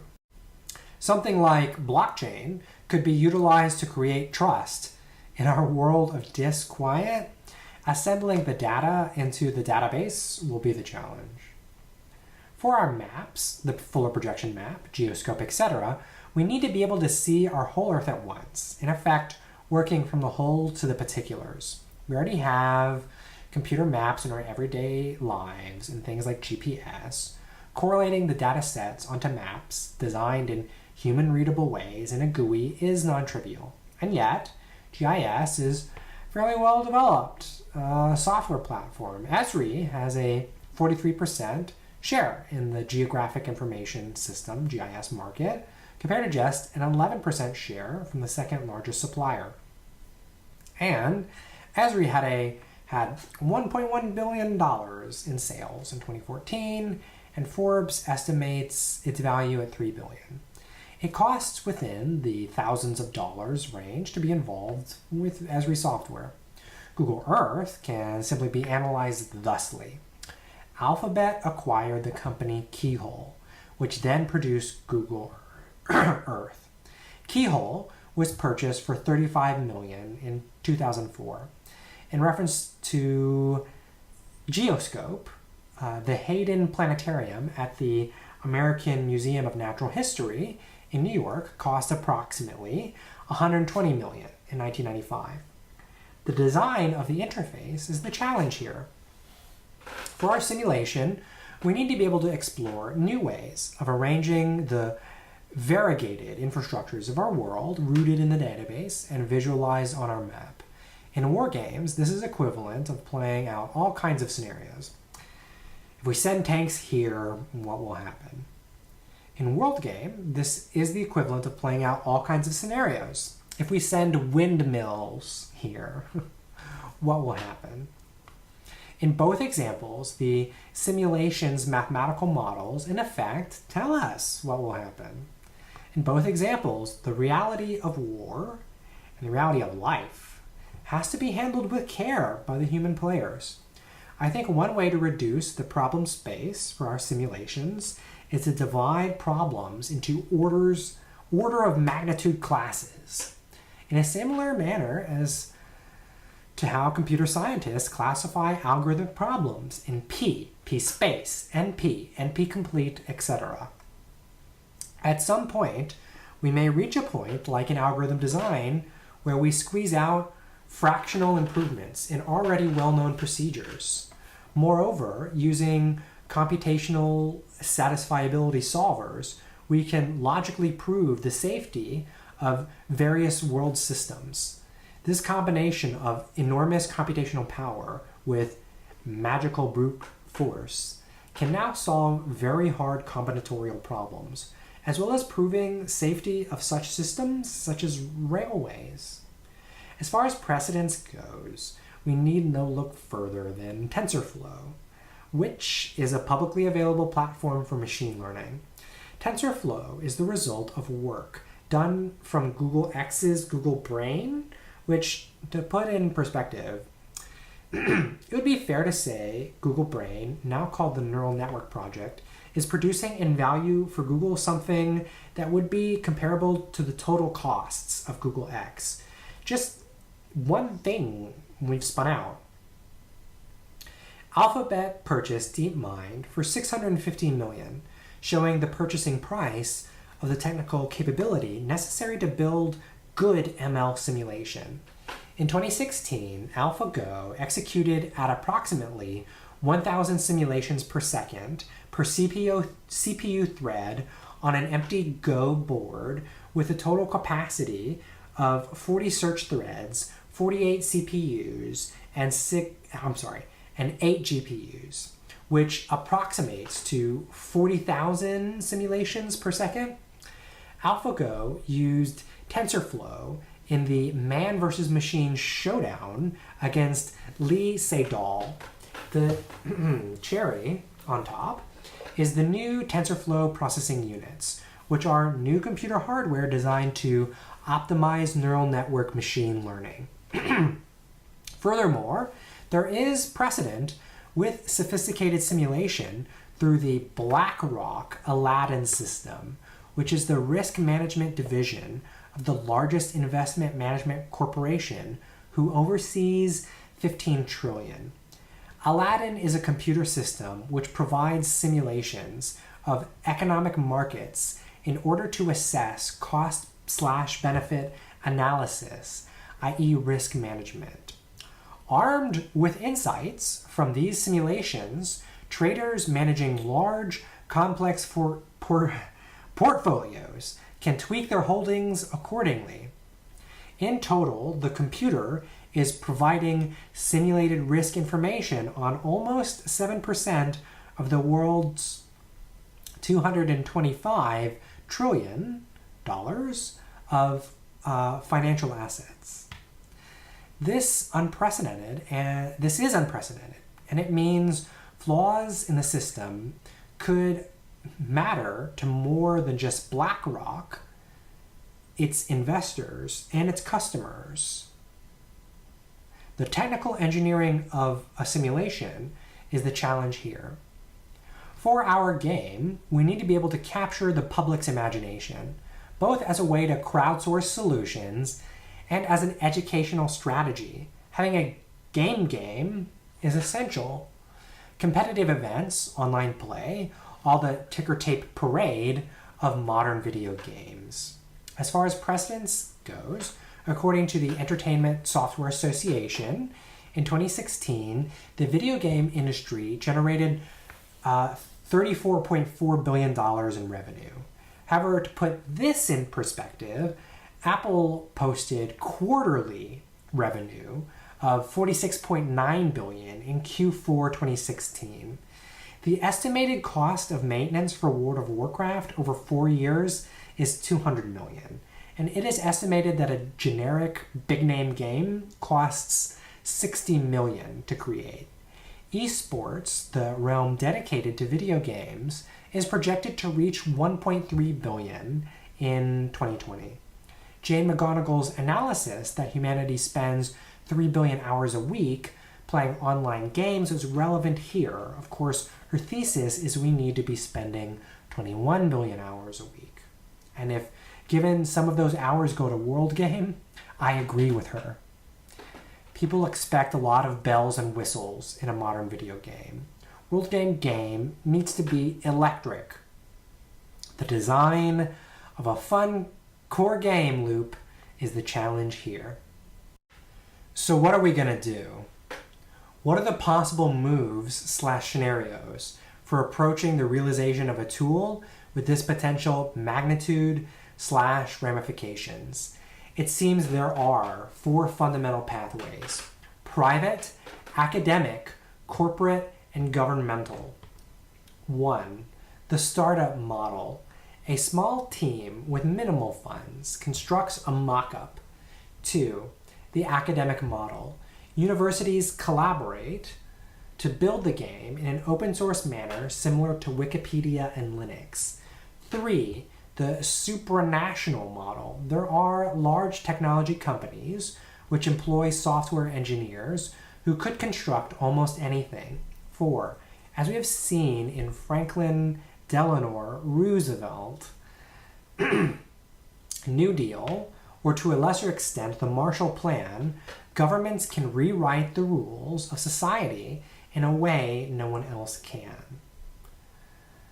Sorting the salient features by relative complexity in a stack data structure is helpful for defining the problem of realization, especially for prototyping. Here is that order. Figure 6, realization, complexity, downward arrow. 0, database equals some amount of info. 1, database equals asymptotically all info. 2, map equals 1 plus geolocation and GUI design. 3, simulation equals 1 plus 2 plus sophisticated ML plus computational evaluation models. 4, game equals 1 plus 2 plus 3 plus all kinds of automatic user feedback mechanisms. Figure 6 illustrates there is an intuitive sequential order in constructing World Game. At step 0, some kind of proof of concept database, which demonstrates the look and feel of the project as a visualized world resource inventory interface. Historically, architects have used miniature houses to get an idea across. This would be similar. A quantum leap later, a complete database could be built at step 1. Routing that through GIS type software in step 2 is another leap. Step 3 is a relatively large hurdle, with machine learning being a fairly new field. And achieving simulation which can actually assist in global problem solving is technically challenging. Step 4 would take the most, since this would need all the previous steps already in place, and designing a game around real-life data requires finesse. The sequential order is reinforced by thinking that without the database of resources, a map is blank. Without the map, the simulation is blind. Without the simulation, the game is impotent. And without the best solutions proven and derived from a lot of work, like when people play games, we won't actually achieve sustainability.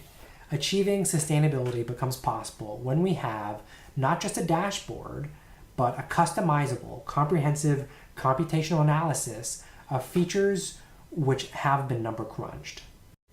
In the startup model, the challenge is to get the thing off the ground with a small team, perhaps a GIS person, a professional researcher, a design person, a software engineer, etc. What a single individual can do to move this project is limited in scope to something akin to this very thesis. We would need a team for any type of prototype. Anything at world scale is a bit mind-boggling, and making these concepts simple is part of the work. A database and map mockup could probably be tackled reasonably with a grant for funds in a year's time allotment. While TensorFlow does exist for anyone to use, the scope of getting even primitive simulation presentable is dubious. The history of the computer industry is wrought with tales of humble beginnings inside a garage. There's no reason the same could not be said here. On the other hand, as with Wikipedia, sometimes people rally together around an idea. Kickstarter and other crowdfunding platforms enable a new kind of resource distribution.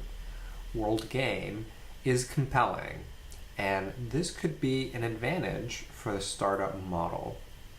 In the academic model, we use the academic setting of research institutions. The recent publication Drawdown, edited by Paul Hawken, managed to enlist large numbers of mostly PhD researchers to create a set of world game-like moves to draw down the carbon sources of climate change with virtually no budget.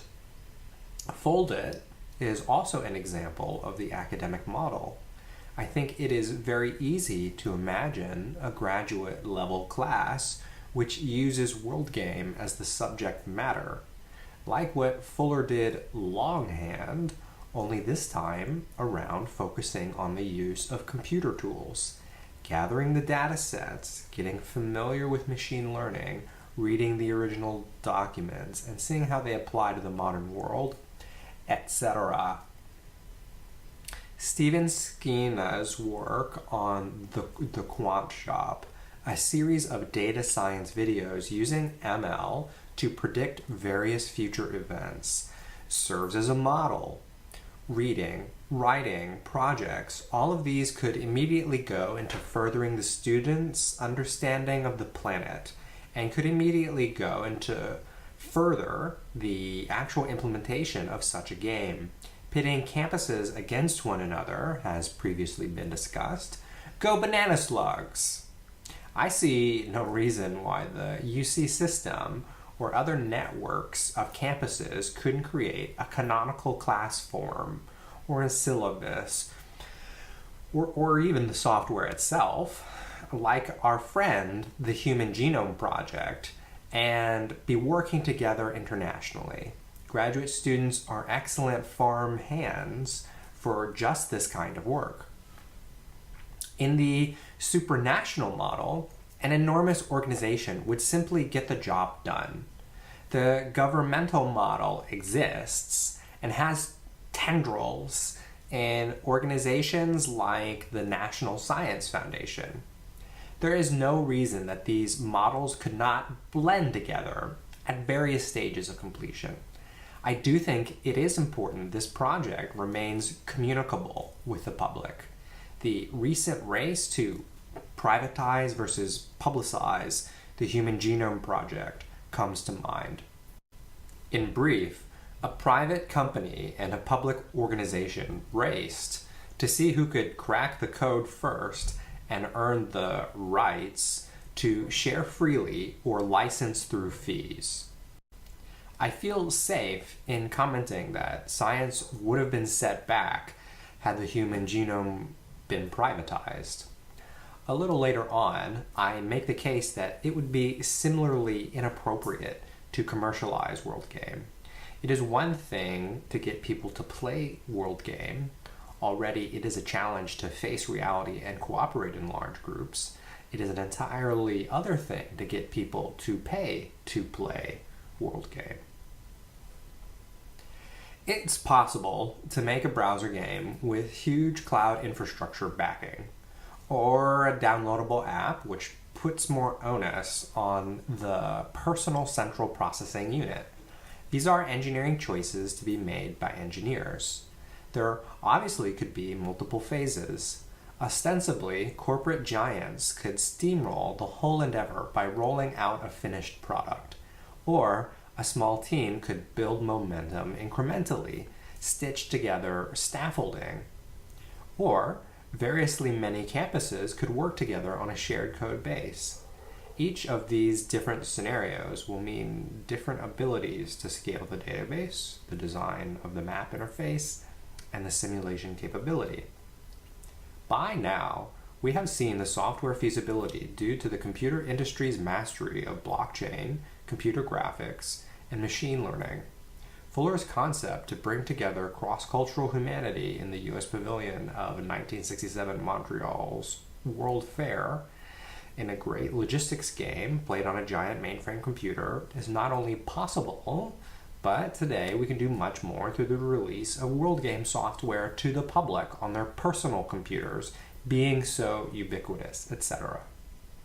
In fact, the World Fair was chosen to emphasize the global nature of the game at an event where people world-round would be in attendance.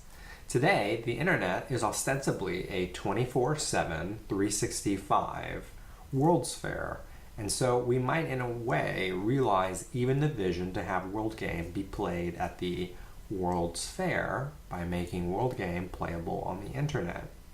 Moreover, given the economics of the computing industry, there is funding available for this kind of project. All this to say, my hope it is clear World Game is something we are capable of doing. My intention is to make the context for World Game so clear the thinking becomes something like, World Game is as necessary a chore as mere survival. Even children seem to understand certain things simply must be done. 3.2 Global Problem Solving Tool. A big piece of news that I think went unrecognized by the popular press is that Google recently publicly announced what could have otherwise been a bit of a trade secret: the size and structure of their algorithm. Turns out the Google is a giant tree 2 billion lines of code tall. What I'm saying is that Google software is this giant monolith. So we know we can make giant monoliths, and they can be extremely powerful / efficient, ostensibly never going offline. World Game will be such a monolith. It is inevitable. Sharing a giant code base would be good for transparency, oversight, and for allowing comprehensive thinking by having the whole artifact in one place. A giant code base is similar to blockchain in eliminating blind spots. Google represents the best of the best when it comes to searching, thanks in large part to a number of factors, including the self-titled PageRank. It was inevitable that with the rise of the internet, remember the dot-com bubble, we would need powerful search engines. Thus emerged Google. It is inevitable that with the rise of machine learning, in concert with big databases, we will need powerful problem-solving engines to grapple with the logistics of humanity's life on Earth. Thus emerged World Game. The Human Genome Project was a similar endeavor in many ways, including a race against time to complete a gargantuan technical task. And what is the human genome other than the biological resources inventory human trends and needs? Ha ha. Indeed, the principle of databases is as fundamental as life itself. Indeed, the need for a complete database in order to even begin thinking about problems is a fundamental fact. None of this is intended to be a theoretical exercise in thought experiments. It seems obvious we will need people who are operating at the scale of the whole world, hence the correct diction in calling the software World Game. We do have examples of world-girdling entities such as supranational corporations, governments, religions, and so on. Unless there is some grassroots revolution in computer science competencies, these organizational giants are who will be necessary to engineer the platform, which can then be turned around to resolve arguments between these corporate giants, make them all be players in the game. World Game could easily be extensible into any type of world-scale problem-solving scenario. Most everything needs a database plus map plus simulation to handle world scale. If hunger was easily eradicated, it would have been. Using these tools to focus and find new strategies can support complex solutions which span multiple dimensions of socially entrenched problems. Beyond that, a major benefit of World Game is a standardized form of communication about problem solving. There is a parenting strategy that comes to mind, which is if broccoli is placed on the child's plate, even though it is known the child won't go for it, after so many times getting used to seeing the broccoli stalk, it becomes easier to actually try it. After so many times of seeing a database plus map plus simulation, after getting used to the idea of expecting to have these tools be part of decision making, it will become easier to get people on the same page and actually try new things in the world. In fact, what we already do with technology regarding drones, spy stuff, as we have seen with the NSA, WikiLeaks, and so forth, our technology is frankly godlike and scary. We very much need the collective wisdom of a democracy because we very much need 7 billion brains working together in order to solve the problems of the environment. We very much need tools powerful enough to grapple with the total world's infrastructure in order to safely handle the great challenges today. While in the last era, nuclear bombs were the question for giant organization, one mutually assured destructive bomb. Today we have trillions of tiny microchips which could be weaponized and deployed everywhere. While previously agreements such as fiat money backed by law enforcement have allowed humans to cooperate at a large scale, we are increasingly empowering fiat algorithms backed by compiler enforcement of social laws through operating systems which are vulnerable to manipulation. We've gone from the era of weaponized dinosaurs in the form of nukes to the era of weaponized bacteria in the form of drones. The ability for foul play when harm can be carried out remotely through microscopic objects indicates the increasing importance that we have very accurate bookkeeping regarding our world's account of resources and technology. With accurate bookkeeping of all manufacturing and other logistics, i.e. our giant blockchain database, we could more easily isolate and identify constructors and deployers of viruses, drones, etc.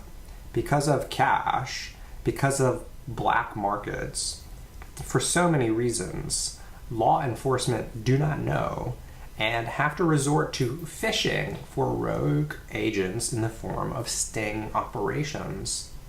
Mutual disarmament is probably one of the only exclusively human-centric problem whose solving would lead to quantum leaps in survival. There is no reason in principle we can't remove the threat of military Armageddon. It is within the scope of my thesis to say that I think World Game could aid in mutual disarmament. The gods have given fire to man. We must be careful lest we burn our world to ash. All the things I've been discussing sufficiently address many, if not all, known global problems because it's a framework which can handle all problems regarding finite resources. Because of the fundamental nature of databases, a record of reality, and maps, a visual compression of reality and simulation, an arbitrarily manipulable mathematical model of reality. As world-scale problem-solving tools, in conjunction with a protocol for implementing solutions in a way that is aligned with human nature. Games. This is my hypothesis. The only proof I can provide is intuitive logic. How else could it be done without these atomic components? Alfred North Whitehead quipped, "It requires a very unusual mind to undertake the analysis of the obvious." The conversation regarding the survival of our species on our planet is every day increasingly serious. The major unknown is how serious the conversation needs to become before we are all willing to cooperate with one another.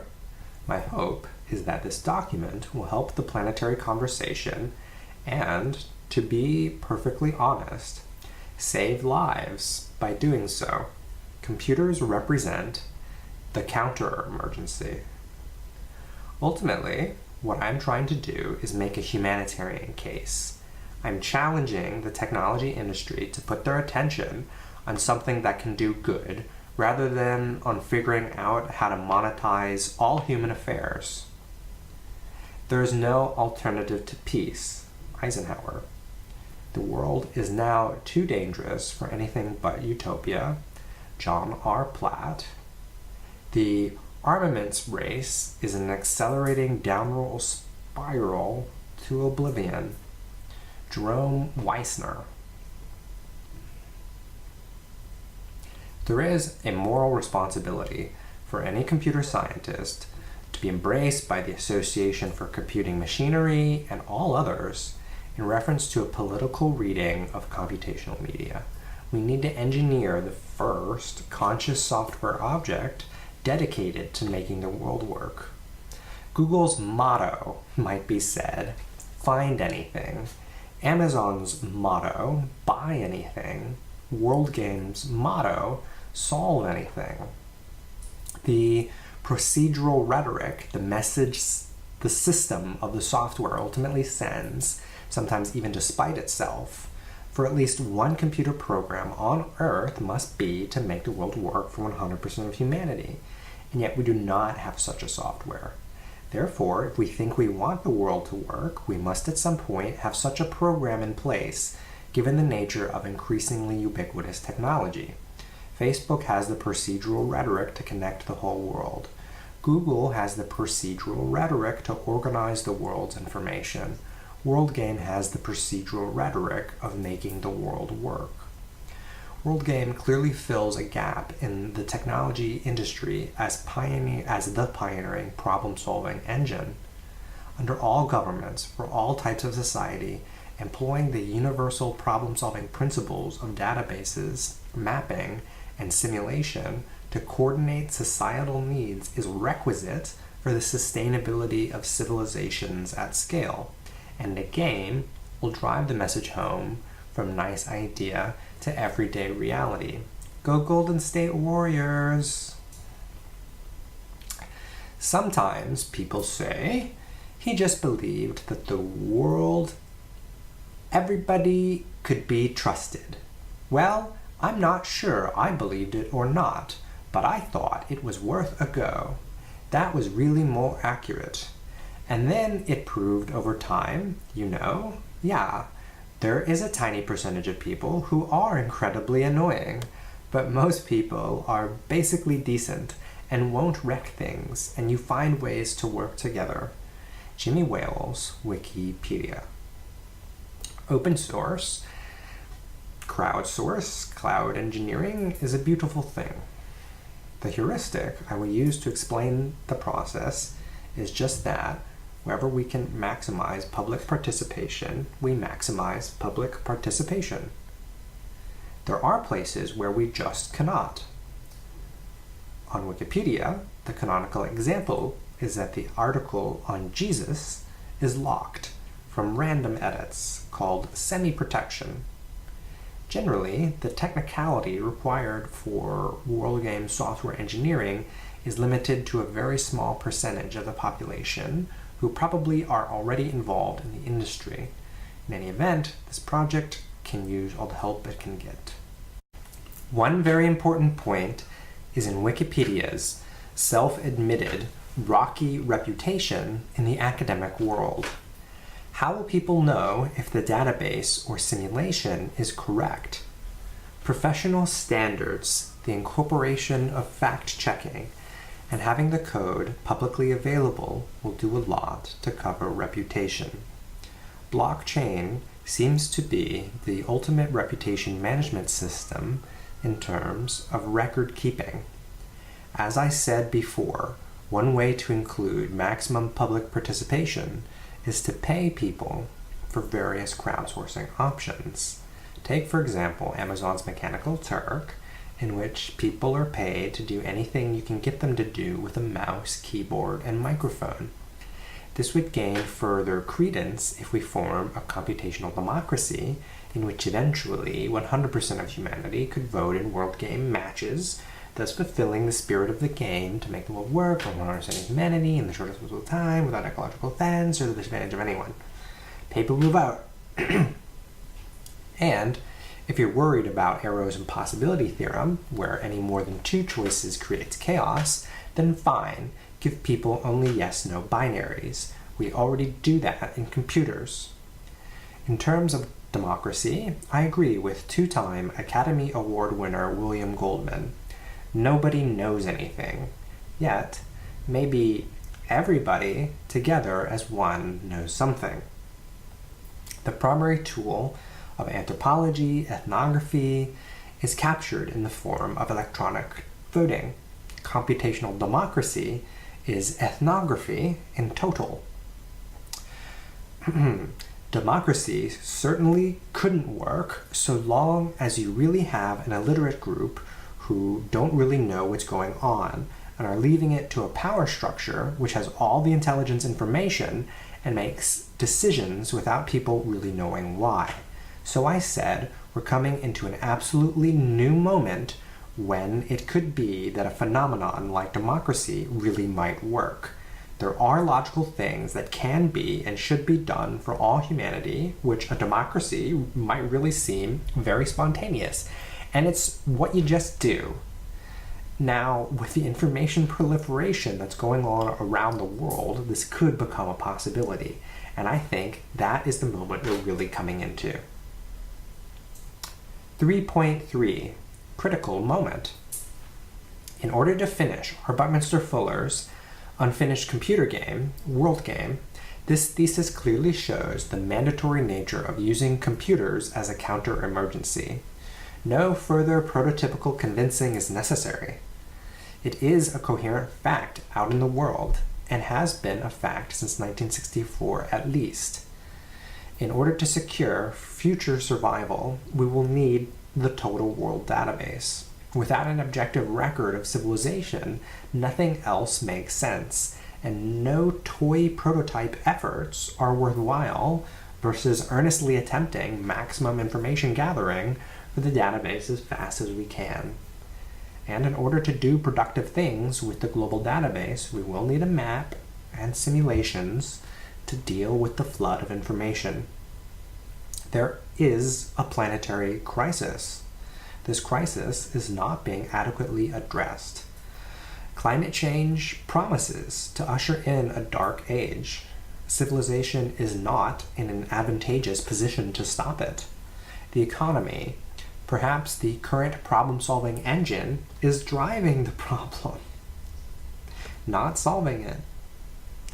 In the end, if my hypothesis of the necessity and sufficiency is correct, we have no other choice than to construct World Game or something like it, and we have no other choice than to construct such software within an approaching time limit.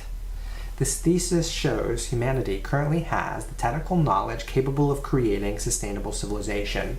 However, it is possible humans could fail to implement minimum changes, and thereafter lose the technical knowledge necessary to prevent further collapse. Historically, there have been civilizations which have failed due to a technical detail. For the Sumerians, rising salt levels in the soil, the result of a flaw in their irrigation system, brought down wheat and barley yields and eventually the civilization itself. Buckminster Fuller deeply understood the nature of our emerging emergency and invented World Game as a process to turn this very emergency into an emergence of lasting sustainability. The question of survival is all too serious. My thesis is that World Game is an answer to our collective survival. We need a way to cooperate at scale. Having a database, having visualization, having simulation, these are basic ingredients any solution will need to deal with the cross-cultural state of civilization. These are principles of science that can be translated into any language and circumstance. And we are in a position to do this with technology we already see every day on the internet, and technology we don't see but know about through whistleblowers. Computer science is married to logic. I would say it is a happy marriage. I have a lot of general trust in computer science by and large because merely being able to program a computer at scale requires comprehensive anticipatory logical thinking, comprehensive anticipatory design science. And among scientists, there is no doubt that our petroleum-fueled world is in massive danger. My thinking is that database plus map plus simulation are the necessary components going forward on Earth, period. Let's look at a canonical case example, climate change. How would World Game and climate change interact? First, let's define climate change. A disruption of a complex ecological equilibrium due to human-controlled or human-controllable sources of airborne carbon and other greenhouse gases. Certainly we need a database concerning all the relevant gases on Earth. How much is in the atmosphere? What and where are every single production site? And statistics about the entire operation. We need a map so we can watch in real time the solution to reduce greenhouse gas emissions and whatever else. Play out in success and in failure. What is so critically needed now is the synergy of these tools together with simulation capability to quickly analyze potential moves. The ability of a global problem-solving tool to give us much more rapid feedback about which moves are going to be the most effective. Humans can think of so many possibilities, and so can a computer. For example, AlphaGo has become its own teacher, playing millions of high-level training games against itself to continually improve.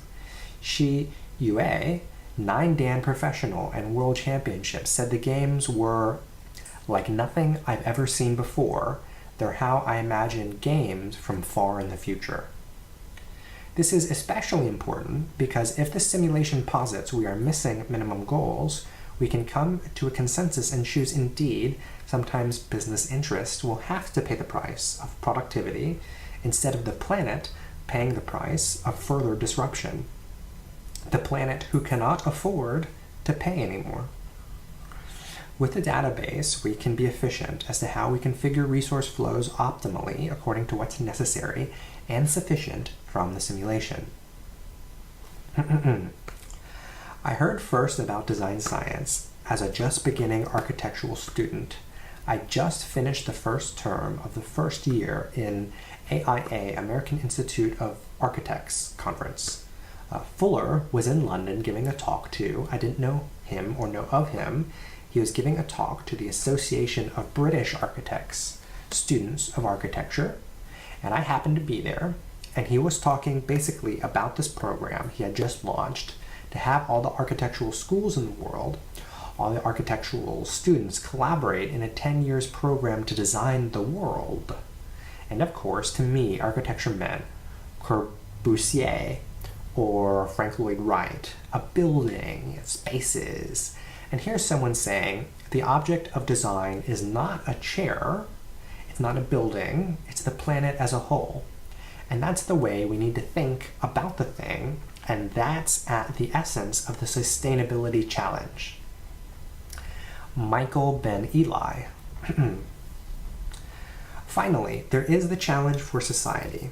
The majority of impedance to making World Game actually be used to manage the resources of a global civilization are social, political, and cultural, not technological.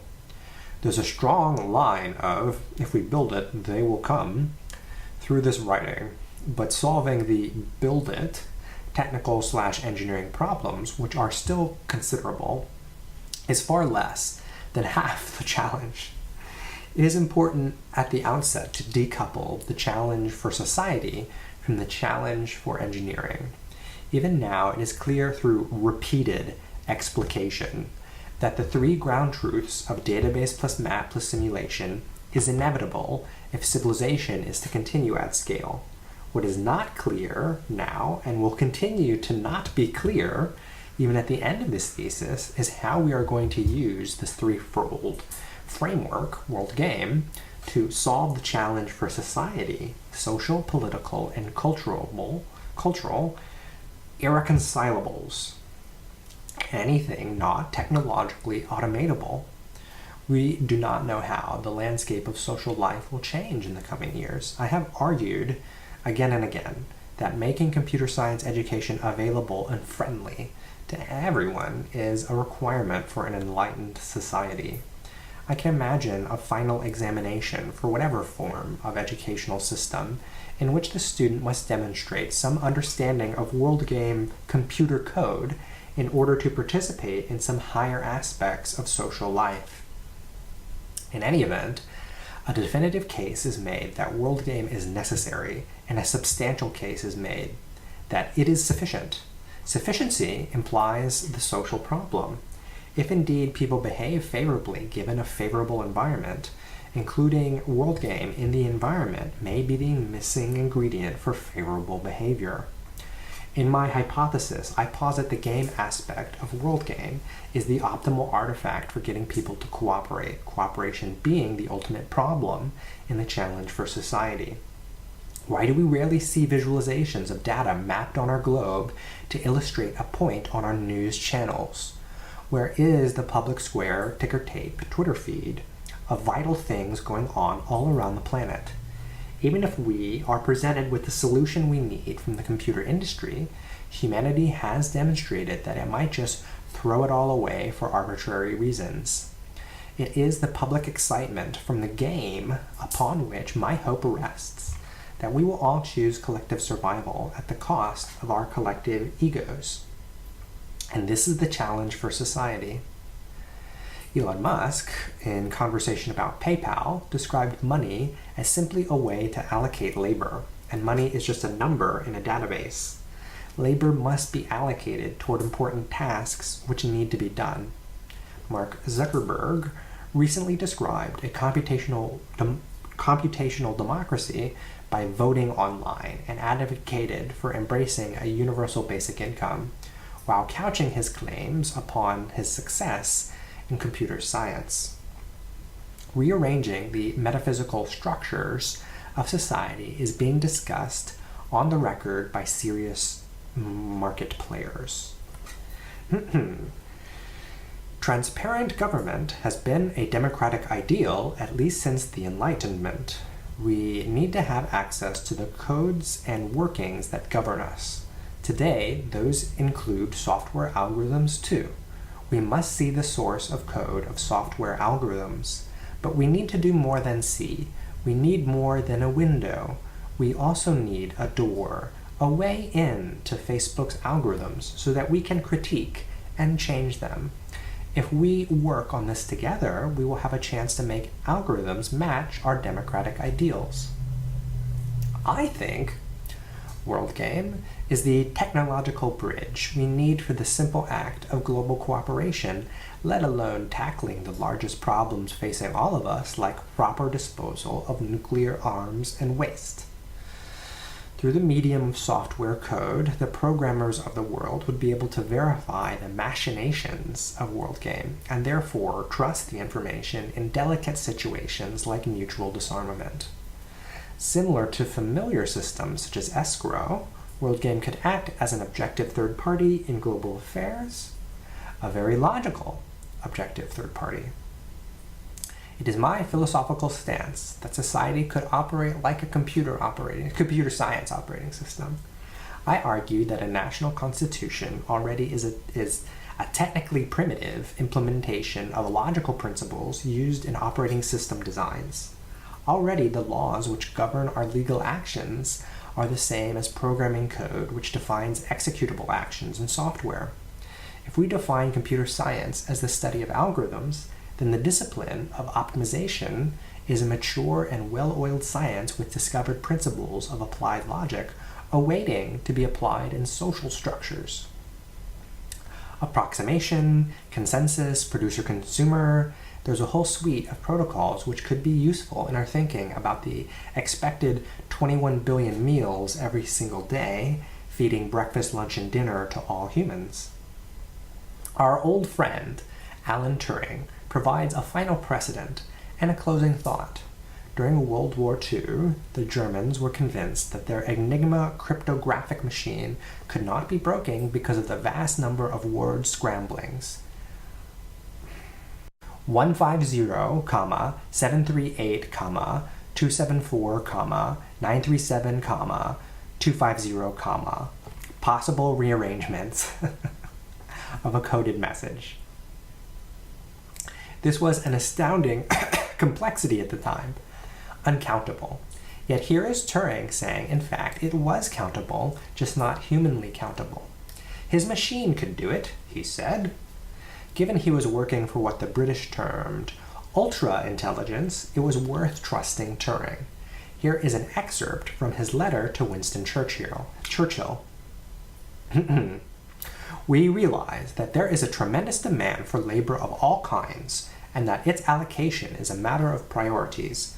The trouble to our mind is that as we are a very small section with numerically trivial requirements, it is very difficult to bring home to the authorities, finally responsible, either the importance of what is done here or the urgent necessity of dealing promptly with our requests.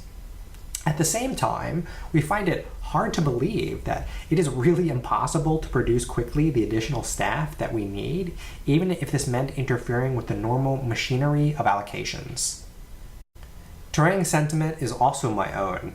His claim would normally seem extraordinarily bold, but because of extreme pressure, this claim was investigated and proven correct. The extreme pressure today is less tangible than during Turing's day, but I say no less urgent. Indeed, WorldGame would also take ultra-intelligence. But isn't that kind of an easy thing to acquire in our internet age? I mean, for my WorldGame hypothesis to be provocative and invite anyone to prove it wrong. If it is not proven wrong, we are looking at a breakthrough that could change everything. This is the nature of my claim. Upon reading Turing's letter, Churchill replied, "Action this day. Make sure they have all they want on extreme priority and report to me that this has been done." A fellow cryptographer said of Turing, "I won't say that what Turing did made us win the war, but I dare say we might have lost it without him."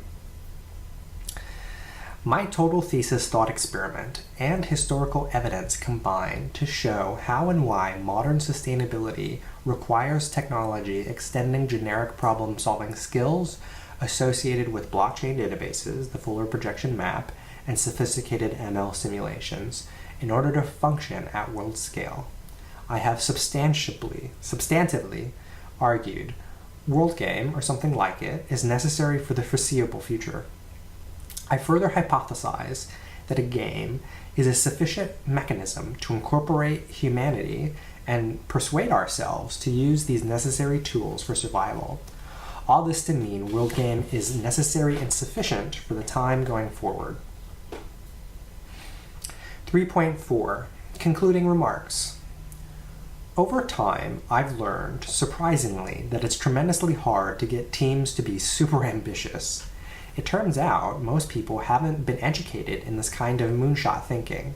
They tend to assume that things are impossible, rather than starting from real-world physics and figuring out what's actually possible. It's why we put so much energy into hiring independent thinkers at Google and setting big goals. Because if you hire the right people and have big enough dreams, you'll usually get there. And even if you fail, you'll probably learn something important. Larry Page, Google. Hollywood is alive in the public imagination regarding big-budget productions. Traditionally, the role of producer is to bring together projects which employ hundreds of people. My thesis does not provide computing encodings to power WorldGame. It does provide a feasibility study in blockchain databases, machine learning, and other aspects of computer science and computational media, which conclusively shows, how about we say definitively shows, it's worth giving a shot. In this thesis, I've walked through the highlights of creating a software to address the planetary crisis of scale. First, we went over the immediacy of 2017 in WorldGame. I presented the hypothesis that WorldGame, or something like it, is required for the basic survival of modern humans. Next, we went over the main features of the game, including the core loop of database plus map plus simulation, along with other relevant facets. Then, we went over the technical gloss of creating a database, mapping the database, and generating simulations from this data. Finally, we went over the computing industry combined with the notion of WorldGame necessity. I separate the engineering problem of creating WorldGame software from the social problem of using WorldGame software to solve problems. I bridge this gap through my hypothesis that the game will fill the void. The engineering challenge is straightforward enough, and the social problem is quite unwieldy. I have made the case for allocating labor to engineer the game. There seems to be little alternative. However anticlimactic, the social problem, which is more than half the challenge, is not within the scope of my thesis to adequately address beyond my hypothesis regarding sufficiency. I'm not sure if anyone can really say what humanity will do. What can one individual say about the planet-sized family tree we has as our self?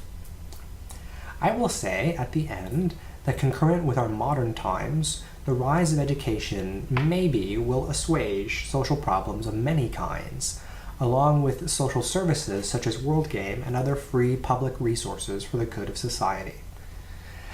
How will it look? No one knows. It seems perfectly viable to me that given a favorable environment, people will behave favorably. First, let's engineer the favorable environment. Then I suppose we wait and see. With a little luck, it might just work. Isn't it time? It's been 50 years since the 1967 World's Fair, which birthed WorldGame's conception. Why aren't we using big data and computers in a direct way to solve the problems of big hunger, big shelter, big war, etc.? This is a question for history to answer. In the meantime, the rhetorical nature of asking the question is to point out, really, we need to be using computers in this way. We need to get our heads in the game, pun intended. I, Joshua Hanners Pang, known as Yashasvi in Sanskrit, of sound mind and body, do hereby thesize that in order for humanity to achieve global sustainability, we must create an easily accessible database which stores the account of world resources.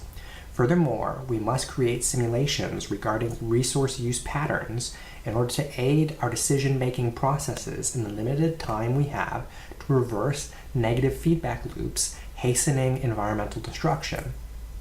Finally, there is a game to be played between this database and the simulation feature with a map of the Earth as the graphical user interface. This game is Buckminster Fuller's unfinished computer game, WorldGame.